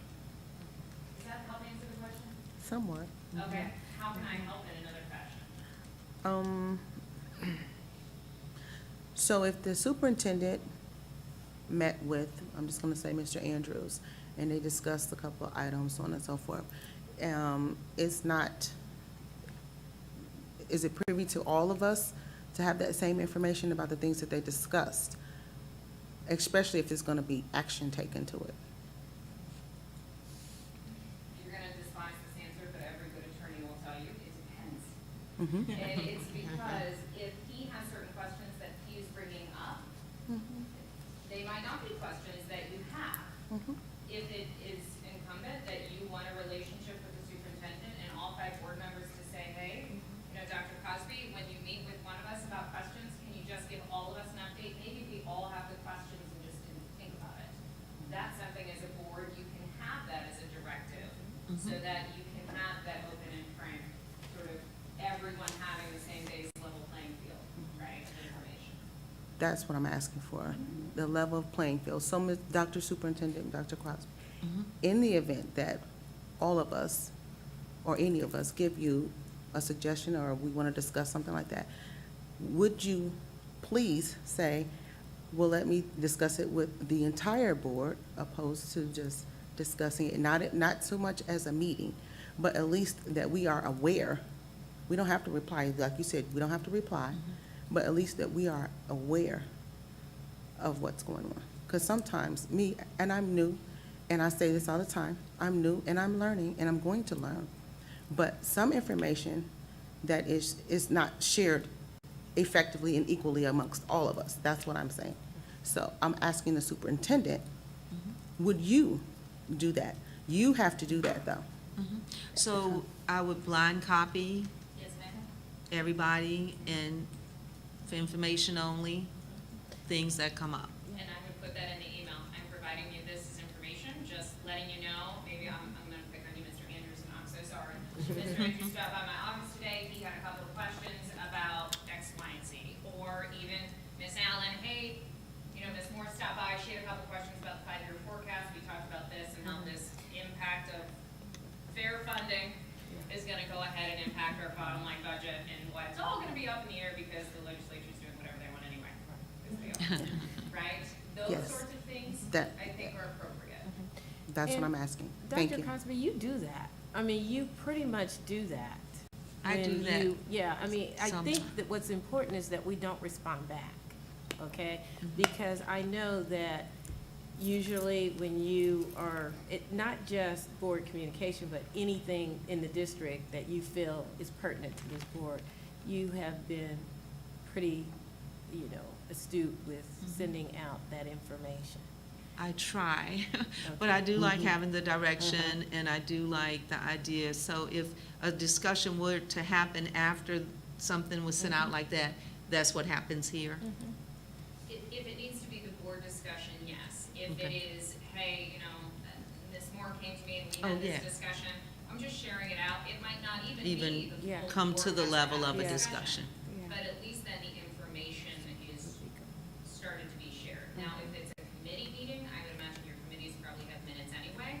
And so you Fine. might not have every board member on a committee, which makes sense, but you can share out those committee meeting notes so that all of the board members know what is happening. And I Sounds think good. what's really important to know is we can't straw poll, and we can't deliberate, and we can't do any of that kind of thing unless we are in a public forum. Now, one thing that I have found, and Ms. Jeter Freeman, please chime in, because we've been on the board for a while. Any of us can pick up the phone and call the superintendent.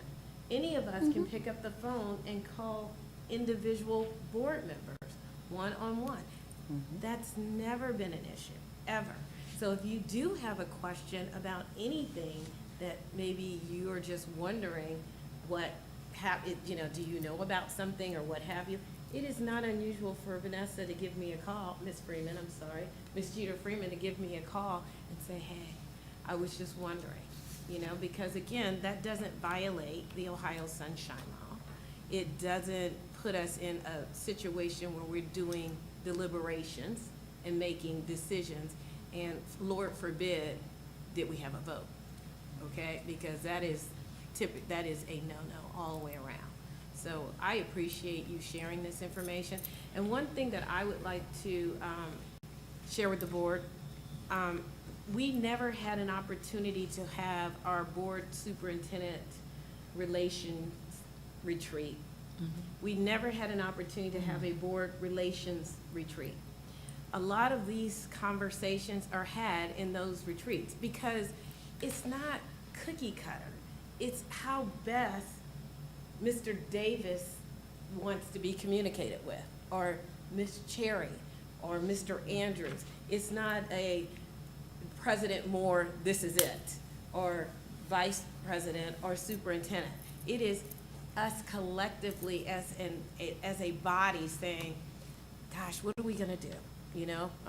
What's best? Because you've had different presidents in the chair that have done different things, okay? And that seemed to work with their schedule and with your schedule, and it was, it was agreed upon.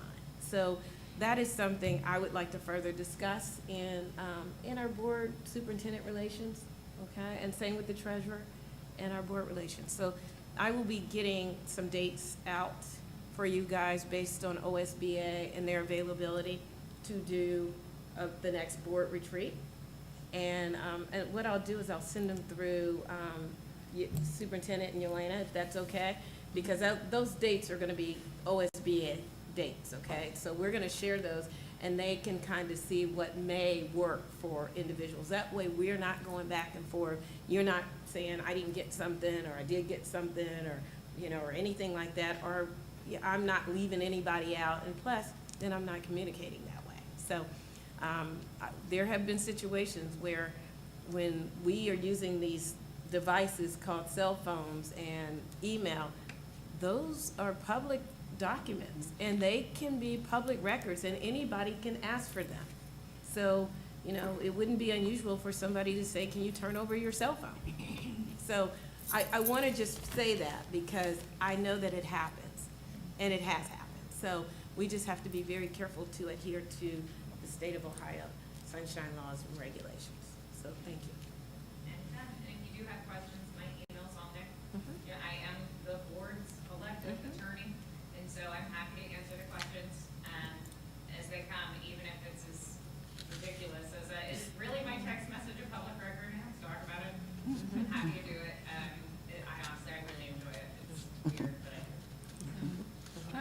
do. But what I do ask, if the board is going to reach out, and I'm asking as the board chair, please, if it's something that superintendent can answer, Ms. Jeter Freeman or one of us, because we pay her, okay? And it's very expensive.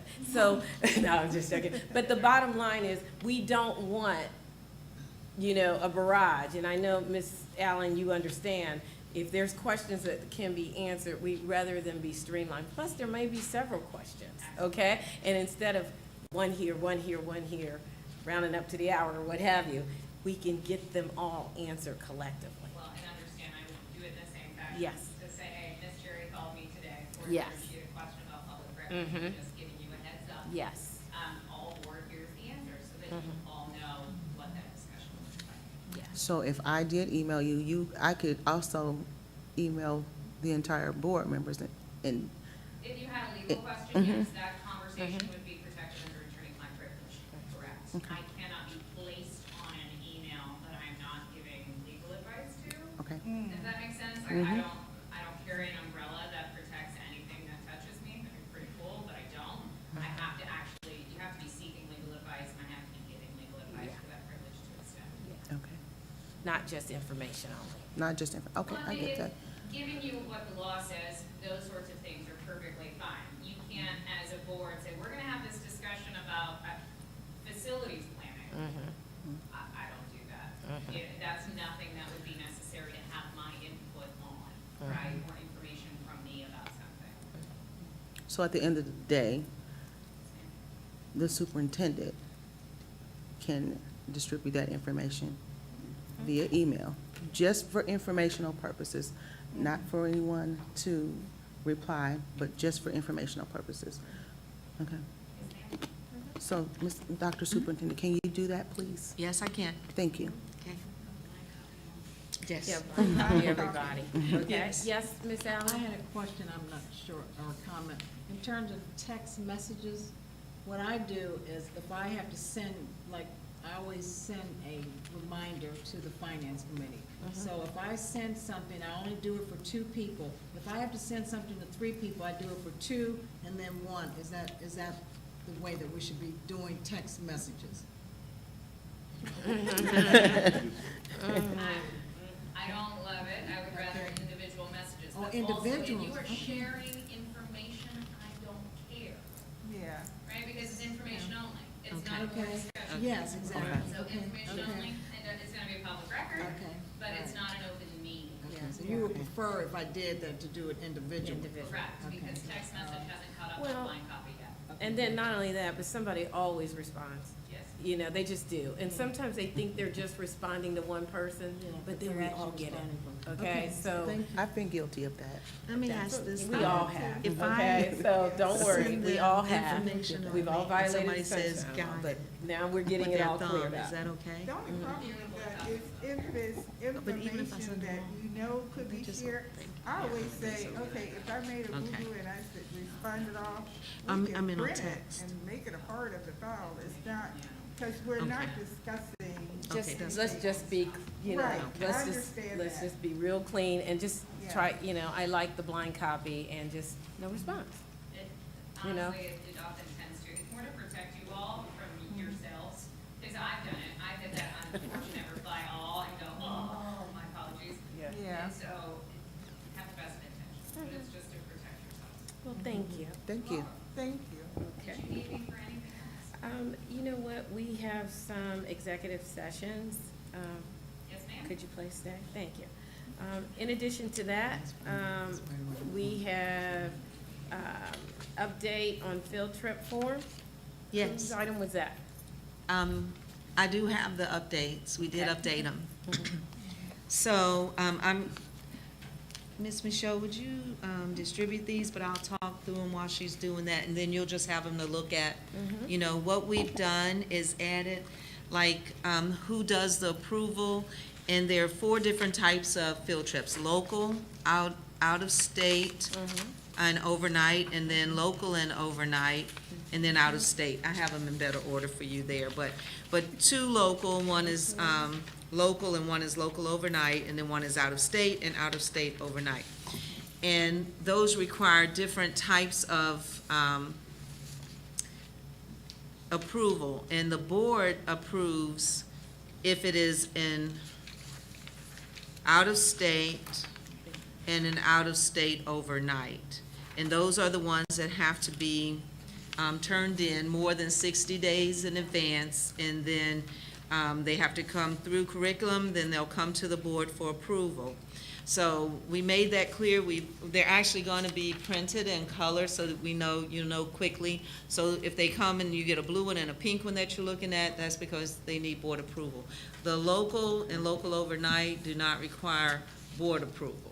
So it'd just be something we would share for information.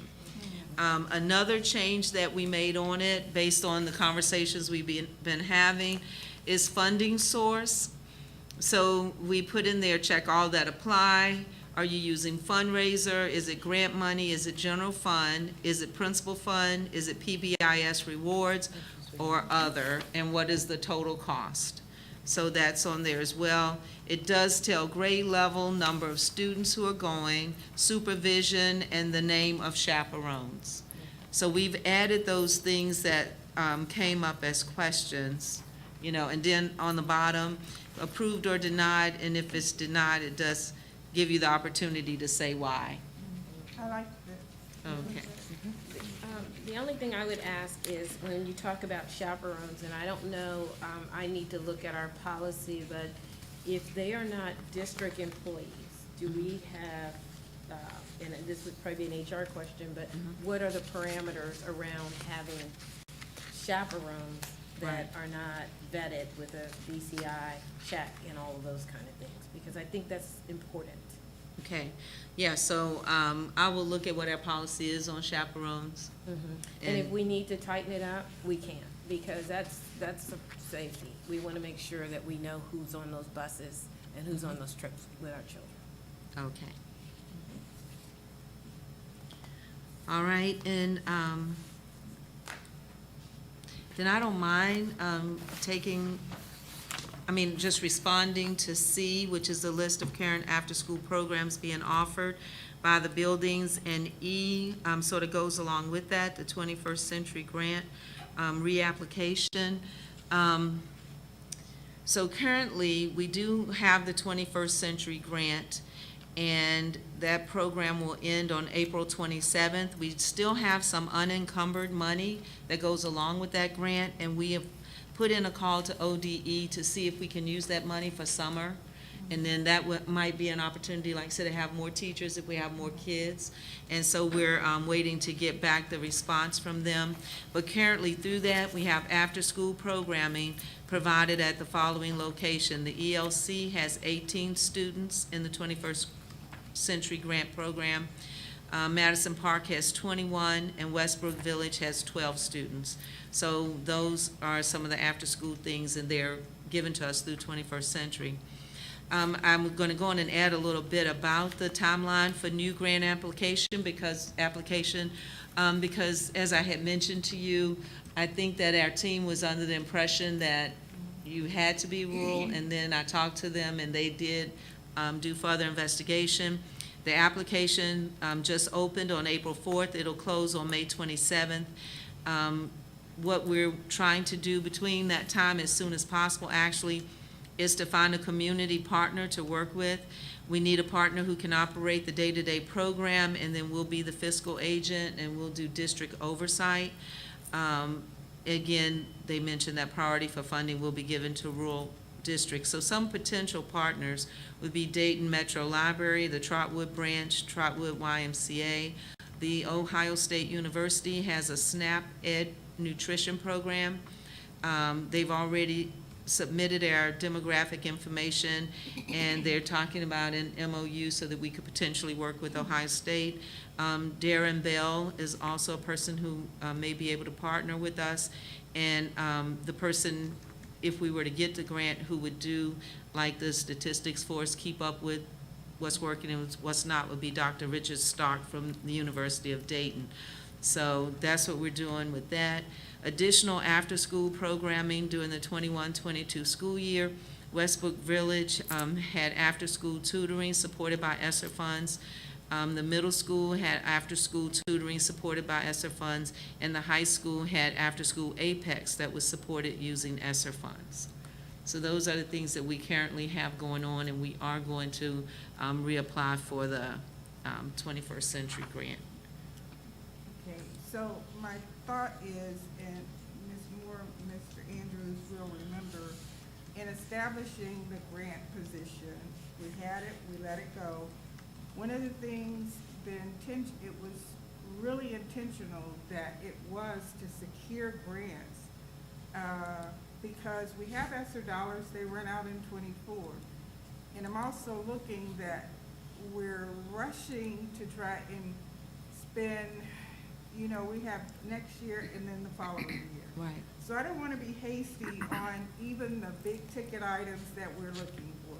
I personally think we need a little more thought into that, to think about and I appreciate the after-school programs that we have, but there's greater opportunity there to provide greater services. I'm gonna say again, and I appreciate that we do have coding, Ms. Watts is doing it at the middle school, but we can do more, right? So to be intentional about looking even for those conferences and things that bring those kind of programs back here, right? Because I think our students need more engagement, more things, whether it's podcasts, whether it's media. They said, they don't have anything fun to do. So what have we provided them that is fun to do, that's relatable to what they do? So I want to make sure there was another grant that was out there. It was an easy grant for us to get, but we missed it. It closed last week. We've got to seize the opportunity for every dollar that's out there. And I hear you. And what I want to say is, yes, we have a grant manager, and that will and is part of her job, and she knows that. But managing this grant is a lot of work as well. So she's doing both things, and she hasn't given up on getting grants. That particular one, as I Right. said, they were under the impression, she went to a grant meeting, Right. and that's what they were told in that. Okay. In that big grant meeting, I guess they wouldn't single out, well, Trotwood, in your situation, Right. you could apply. So that's not what happened, and Yeah. they didn't know. So I would say that. Also, when we have our meetings, like we had our safety retreats and all, sometimes I think things get missed, because we have been saying that we are trying to hear from our students. If they want a film studio, I want a film studio. Yeah, so we are trying to be creative, coming up with new ideas, and that is all encompassed in this spending of the money. But it's said to that point, for example, if we were to be able to develop this space in the back, and I use the example of a biomedical, setting, may be wonderful. But if we ask the kids and they say, well, no, I'd much rather have a film studio. If we get it ready, then it would be much easier to bring in the pieces necessary. One of the things I've always thought would be really cool would be a dance studio, and I think all you would need would be a dance bar. I mean, you know what I mean? So we don't know what it is actually gonna take, but I was thinking if we go on the high end, and then the kids tell us something, that they would also like to see that may not cost this much, we could still do it. We're not missing out, though. We're not wanting to miss out. We're not wanting to speak for the students as to what they would like. I know one of the things that I was asked by Mr. Andrews, it does fit here very appropriately. Do we still have, was it the trial debate Someone and else all asked that? Yes. So if we had the space, we could hold debates back here, but it wouldn't take a lot to set up a debate situation. And, we might be able to get a lawyer like a Ms. Westendorf to come in and listen to our kids for free, maybe. I'm just saying. But, so I'm saying we are being a lot more creative than it may appear when we have meetings that have time frames, and we do want to get input from our students as well. So I'm really excited, and I don't want you to think that we are not hearing what you said. Yeah. We're hearing, we're even setting aside that money for what we call experiences and opportunities for our students. So we have a dollar amount on it, even though we may not know exactly what it's going to be. Yeah. And I'd like, and that's why, I know it seems like I'm putting that push on, but and the reason I'm doing it is because if we don't start some things, then they're definitely not going to get finished, and then we won't have the space. So then when we talk about, well, let's do a film class for the kids, well, we don't have the space. If we have the space, and it's hard to buy a camera and the setup, and I watch way too much Sunday morning TV. Right before Sunday morning comes on, there's this show about if you want to, be a TV person, and they tell you all these things to do. So, so I just didn't want you to think that we're not hearing you. Yeah, just one last double back. Sure. On the debate. We don't need any space or anything. We need a teacher to get the students and do the debate. That's something we can do now. Yeah. Our school, years ago, they used to rate number one. I can We were imagine. good I can at imagine that. with their kids. So wanting to debate folks. Yeah, so that's it. I'm Okay, done. and no, you're exactly right. I mean, like you said, even a dance studio or something. I mean, I was just using that as an example. I For got it. sure, we can do that. We can get started on some things. Thank you. Okay? Our next item, item F, public relations. No, we got, D, I'm Oh, sorry. did we skip, oh, We- okay, I'm yeah, I sorry. put We were C and talking E so many- together. I put C and E together. Okay, update on ESSER funds and current encumbered monies, is that, Mhm. thought you talked about? Well, you gave us. Yeah, you that. did, you gave us, Well, you can read through it. We don't have to unless, Janice, do you want to read through it? Or do you want them to just read through can we it? read through this and then get back? Let's do that, okay? Okay, so we've gotten, but I do want you to check it out. We will, Okay. okay. Public relations, Yes, I tend to think that, we need someone like a specialist or a firm to manage our image, engaging in our community and also the investors of our community. And preferably, my aim is our parents. Locally, is to me my main involvement with that, but I also think that we just need something more professional. I see a lot of things that, and I can't speak on these things because, I mean, I got about, give or take about 10 years, 13 years experience in this stuff, and I mean highly decorated in this area. And aside from that, I just see a lot of stuff that I feel like if we brought somebody in to deal with it, then we could focus on really the meat and the potatoes. Okay. That's pretty much the nutshell of it. And that's it. I appreciate that.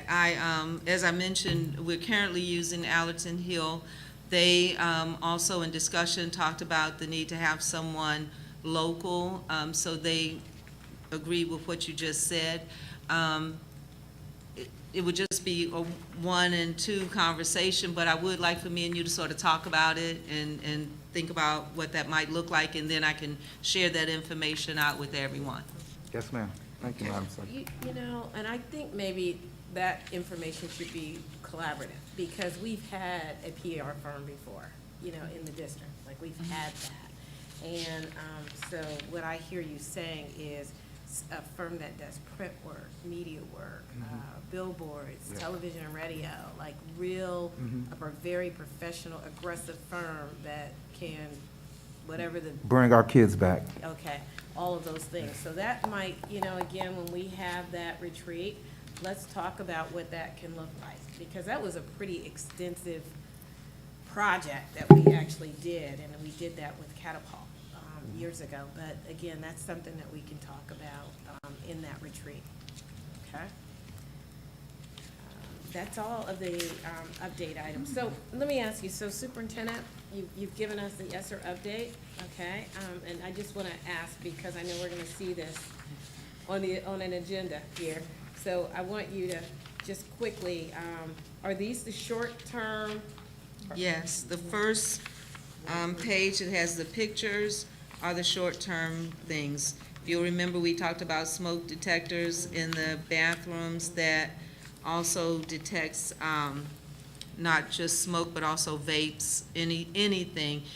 They were saying some of these can get so, you know, any smell that I thought I bet not walk in there with my Chanel on. It might beep somebody and they come get me. But yes, that's what that first one is. The second one, the cell phone pouches that we talked about, you can see what that looks like.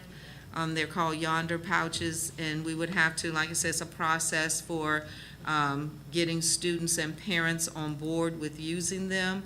But they do show that schools that use them with fidelity do have positive outcomes. Then the third thing is the metal detector, and again, it's really, you can see what this particular one looks like and the cost for it. And when I talked with Mr. Howard about it, he would say we would need two of these sets at the middle school and the high school, because you'd have one at the front door and then one where the kids get off the bus and come in. So, we times that by 4, $139,200 for a 4-year lease.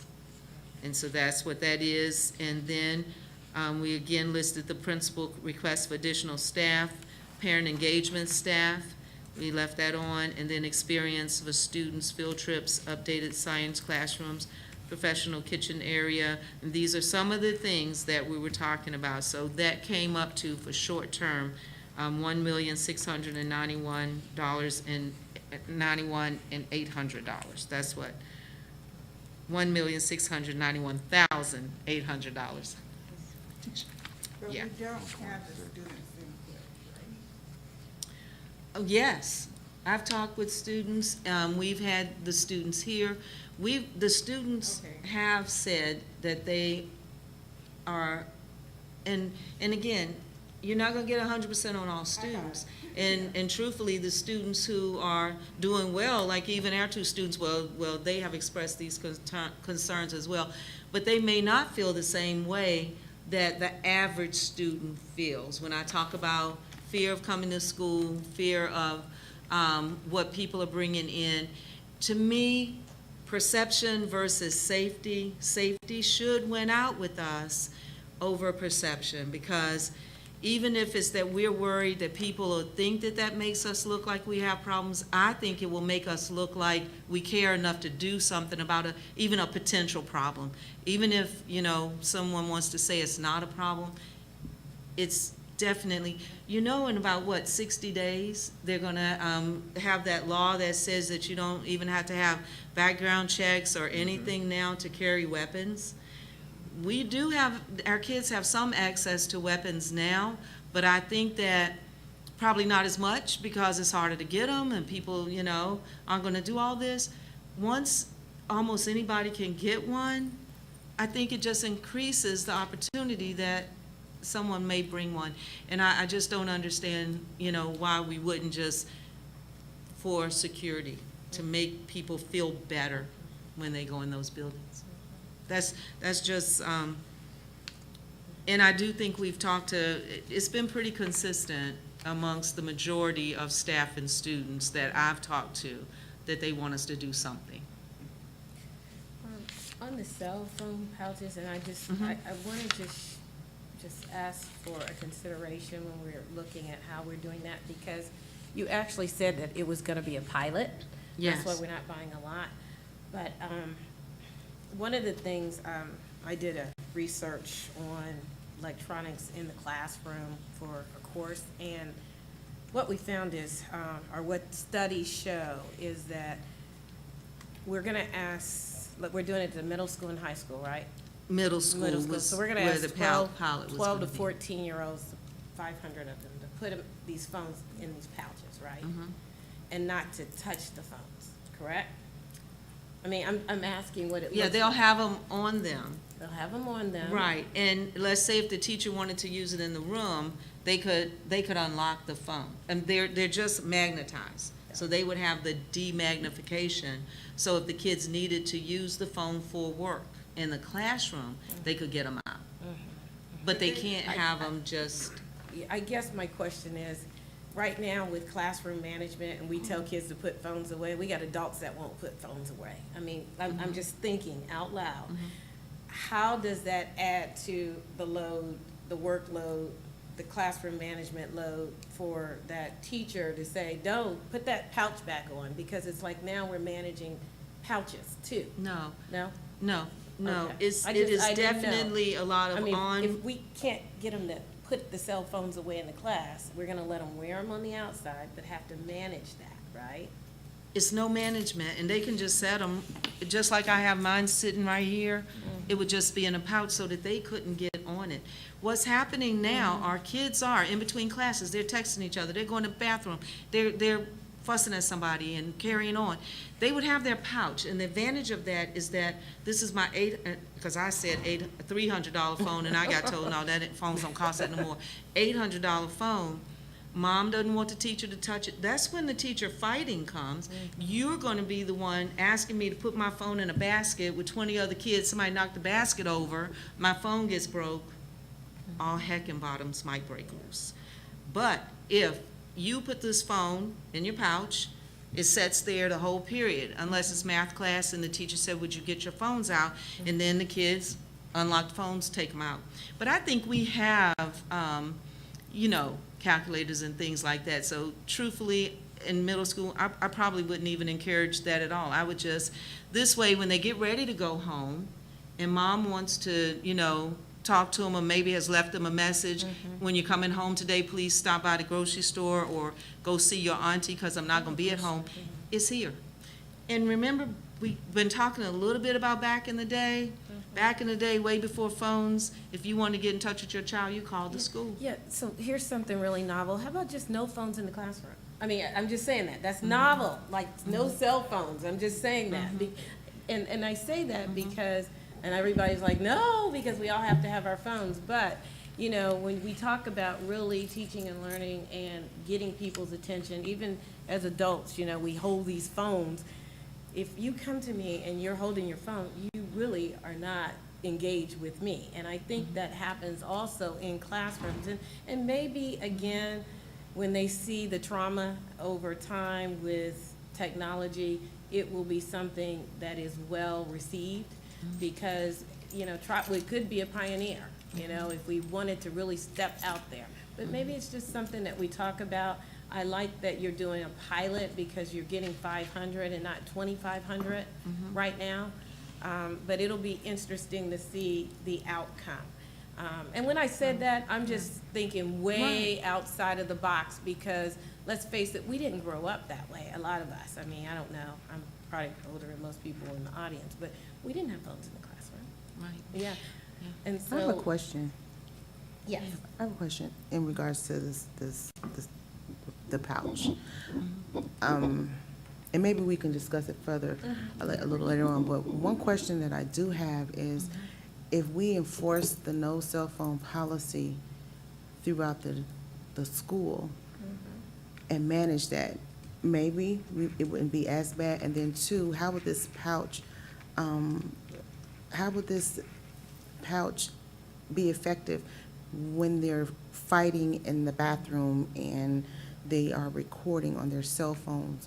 Because I see a lot of that, from the students. So I'm just trying to understand how that pouch would be effective. Right. The kids with that. they open them, they get them in the pouch when they come to school. They get unlocked when they leave school. So when they go to the bathroom, they don't have access.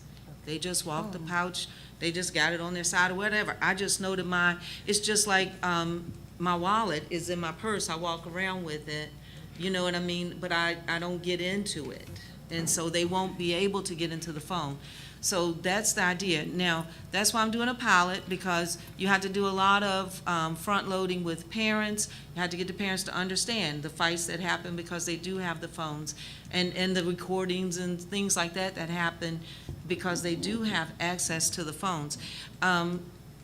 I hear what you're saying, and maybe we could try it. I understand at Westbrook Village, they do have phones. I didn't think they had as many, but they do. It may be easier at a younger grade to try what you had said, maybe just trying to enforce the no phone policy. But I'm going to tell you, I think parents would be more upset, but I don't know. That's why we're going to pilot. Yeah. But parents tend to get really upset, I can't get in touch with my child. But technically, the kid does still have the phone. So if they called the front office and said, well, I really need to speak to them, privately, well, I would say you could still talk to them on the phone. Yeah. But they can unlock it and they can hand it to them. How is it unlocked? Because I'm looking at this little thing here. So is there one on each desk or? No, the teacher has it. So the kids walk by, unlock it when school is So over. if there's an emergency and each one's got to go by to unlock their phone. If it's an emergency, they shouldn't be calling anybody. No, if it's an emergency and parents want to call, I don't know. They don't call the kid, they call the front office. Well, I guess they would have to, but Right. this then, how much time does that take for them to go out? The other Yeah, thing that's something to is, check can on they the hide pilot. their phone Mhm. and you not even know? So they'll just True. pretend, I don't have a phone, and they still have their phone. But they because- broke a rule, and so we So could, now we're managing another rule. well. rather than- And I like I'm what just- Ms. Cherry Yeah, I said. hear you. I don't even mind the discussion, because that's why we do Yeah. a pilot. Yeah. I Right, thought about that, and I exactly. really like what Ms. Cherry said, because we have policies in place. I mean, we have to hold students, staff, and ourselves to the policies. That's Yeah. why they're in place. They're the law. Well, I'm Yeah. just saying it, and we have to be very diligent about saying, this is what Trotwood-Madison City Schools are doing. This is the standard, this is the expectation. We're not gonna kind of tiptoe around and help you kind of navigate around the policy. So I really wanna talk more about that, because if we can't manage our own policies, then that's just another thing to manage. So- right, and sometimes, I agree with you. I mean, I think that's true. We just would then have to have personnel to help with that, because, right now, my principals are serving as disciplinarians as well as trying to do the principal work of the building. So we've talked about the need for more, more help. And so that might, and that's a difference in depending on what type of assistance for them we're talking. The amount of work, it's one thing if 5 kids have a phone, it's another thing if every child in the school has a phone. So I think that's where some of that, what they used to be able to manage and what we're managing today, So, but in more discussion, Thank I'm you. game for Yeah. that. I just think that when we put these policies in place, we're not just putting policies in place to say, okay, here's the policy, but it's open field. It's not. It's the rule. It's the law. It's the North Star in the district. And we have to stand strong as a school community to say, this is our policy. We stand strong with parents, we stand strong with students. And if you violate the policy, there are consequences. And I think, I'm gonna stop talking, because that not just goes to the cell phones, but it goes to a lot of different things. And we have to stand strong on our policies. Otherwise, why have them? So, I'm sorry, so where are we at, Superintendent? We are down Just to one last comments? thing. Okay. On the $500 additional staff principal request. So that would be like voting in the blind without knowing what kind of staff and what's the impact for it. So that's all I'm gonna say on that. Okay. Because we're putting a lot of things in place to take care of the students, but we know we still have issues. So I need to see how we're addressing the whole enchilada. And that's it for me. Yeah. Well, we talked about that, the Superintendent, that, and that goes to just like any other of these motions. We need information, not just line items. We need information as to how, what, why, where, when, so that we can all speak in one voice and understand how we are spending dollars and supporting your recommendations. I mean, these are your recommendations. Just help us to Okay. understand what they look like. Yeah. Okay, going down, treasurer's comments. Yes, I think Mr. Stone stole my thunder, but I did attend the military ball. It was outstanding. The kids put it together. Everything was very, very nice. I really enjoyed Todd Alexander's speech. And also I wanted to say that I had bought a ticket to see Aisha, but for some reason my electronics wouldn't work, so I couldn't get in. They kept spinning. So the next time I see her, I will congratulate her for being presented that night. So that's all I have this evening. Thank you. Okay, superintendent comments. I see your, Yeah, I'm passing out a form. We had sort of mentioned this before, and, it was brought to my attention that I had not had the opportunity to share with you what we were wanting to do, and we have Sort of honed in on the fact that we're talking about parents, not just any adult with their conscious discipline opportunity. So this is an opportunity that we're sharing to our parents and staff to learn more about supporting our students' social-emotional awareness. It's a 10-session online SEL course in conscious discipline. Since it is online, our school has decided to do 2 events, April 27th and June 29th, where people can literally come together. So I just want you to see it. It does have compensation and recognition, so if you have a concern, I just want to make sure you know that you knew this was what we're planning. How do we, so they would have we'll talk about it later. They have modules and assignments that must be completed by August 12th to receive any compensation. So there is a requirement. How do we evaluate that program to know that it's effective? You know, we did letters training as well, and Conscious discipline and I know, but the Okay. parents are going to go online, Mhm. take 10 sessions. It's the follow-up to know that what we did, if the program is effective, are we going to see, what would we see?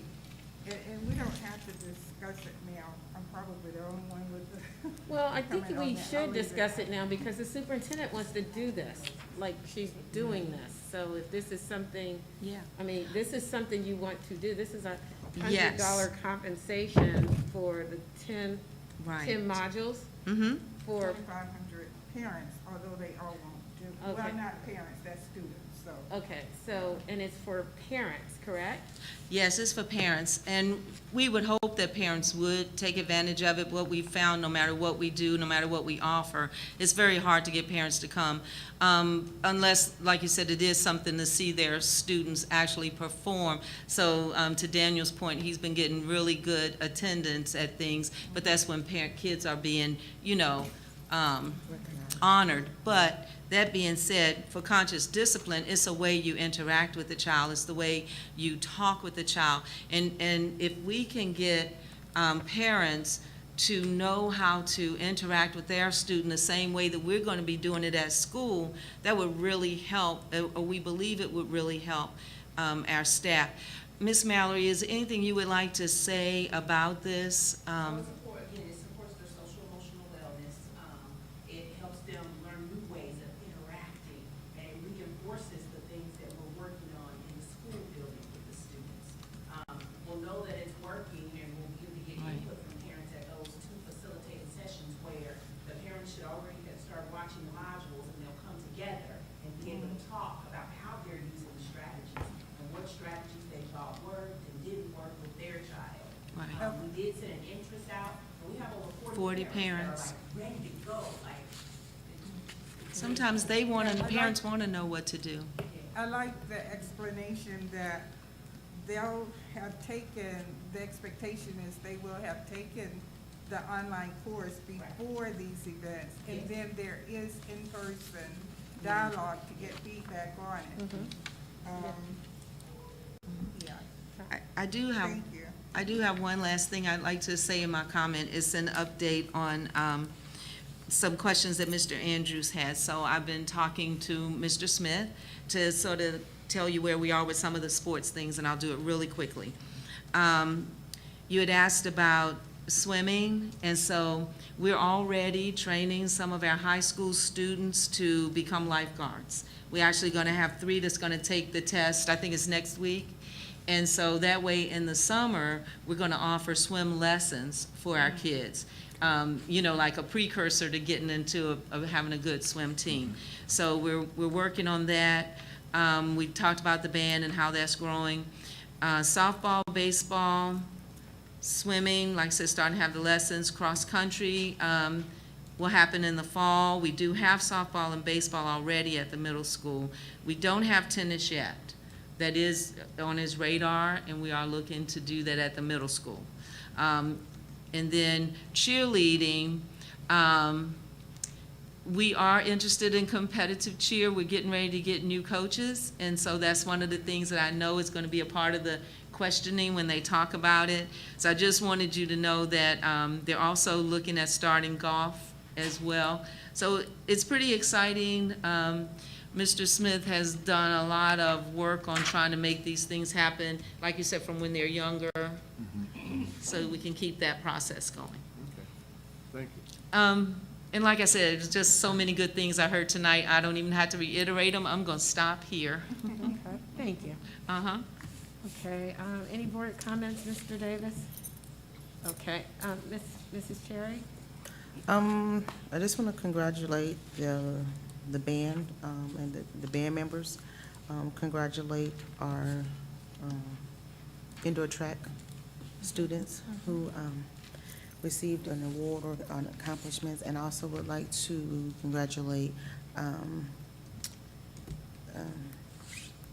Mr. Daniels for the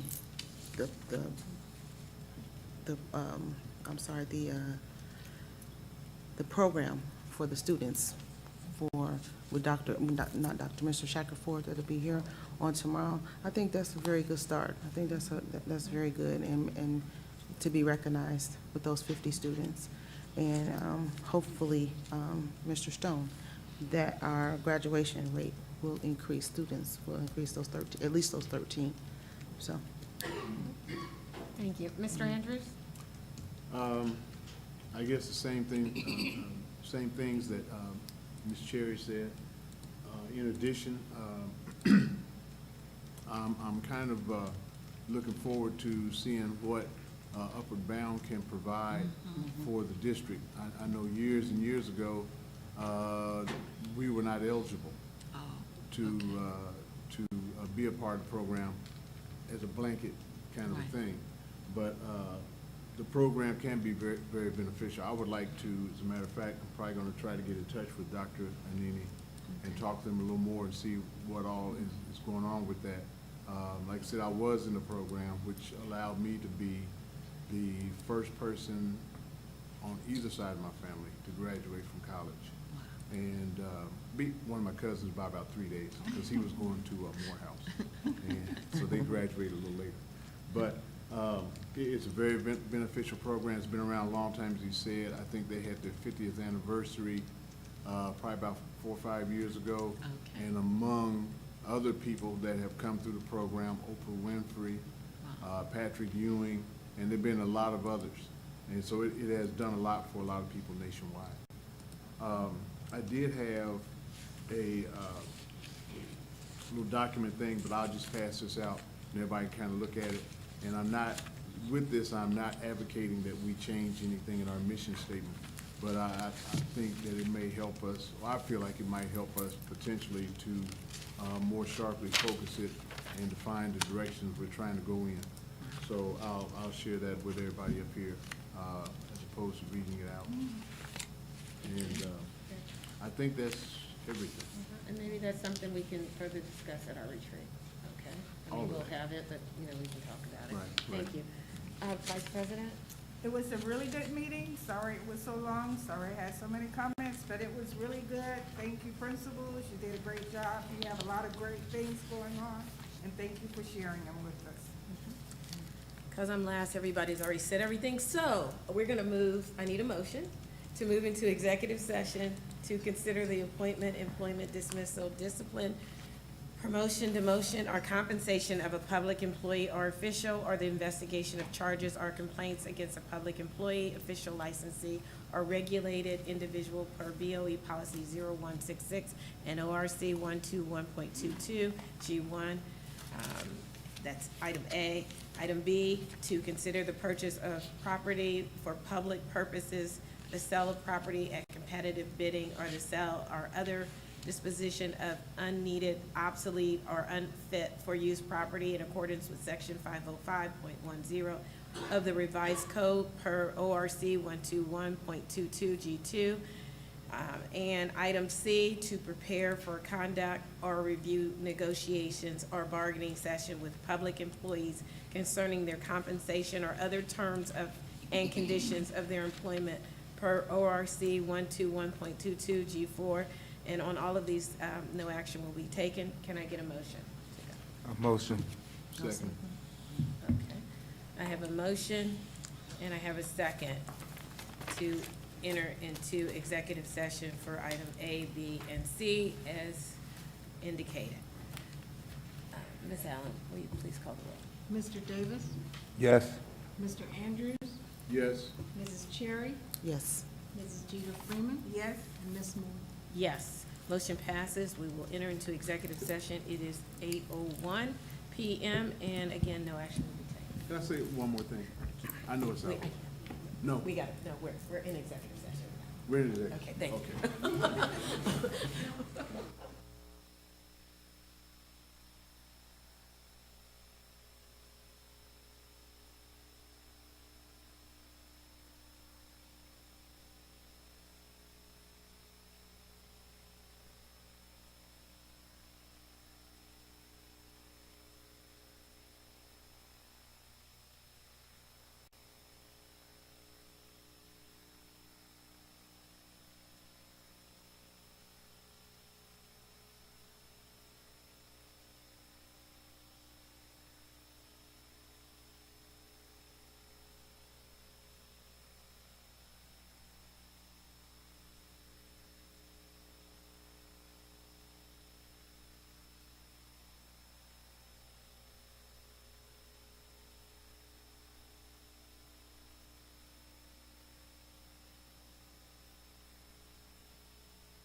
It's too late for me, so.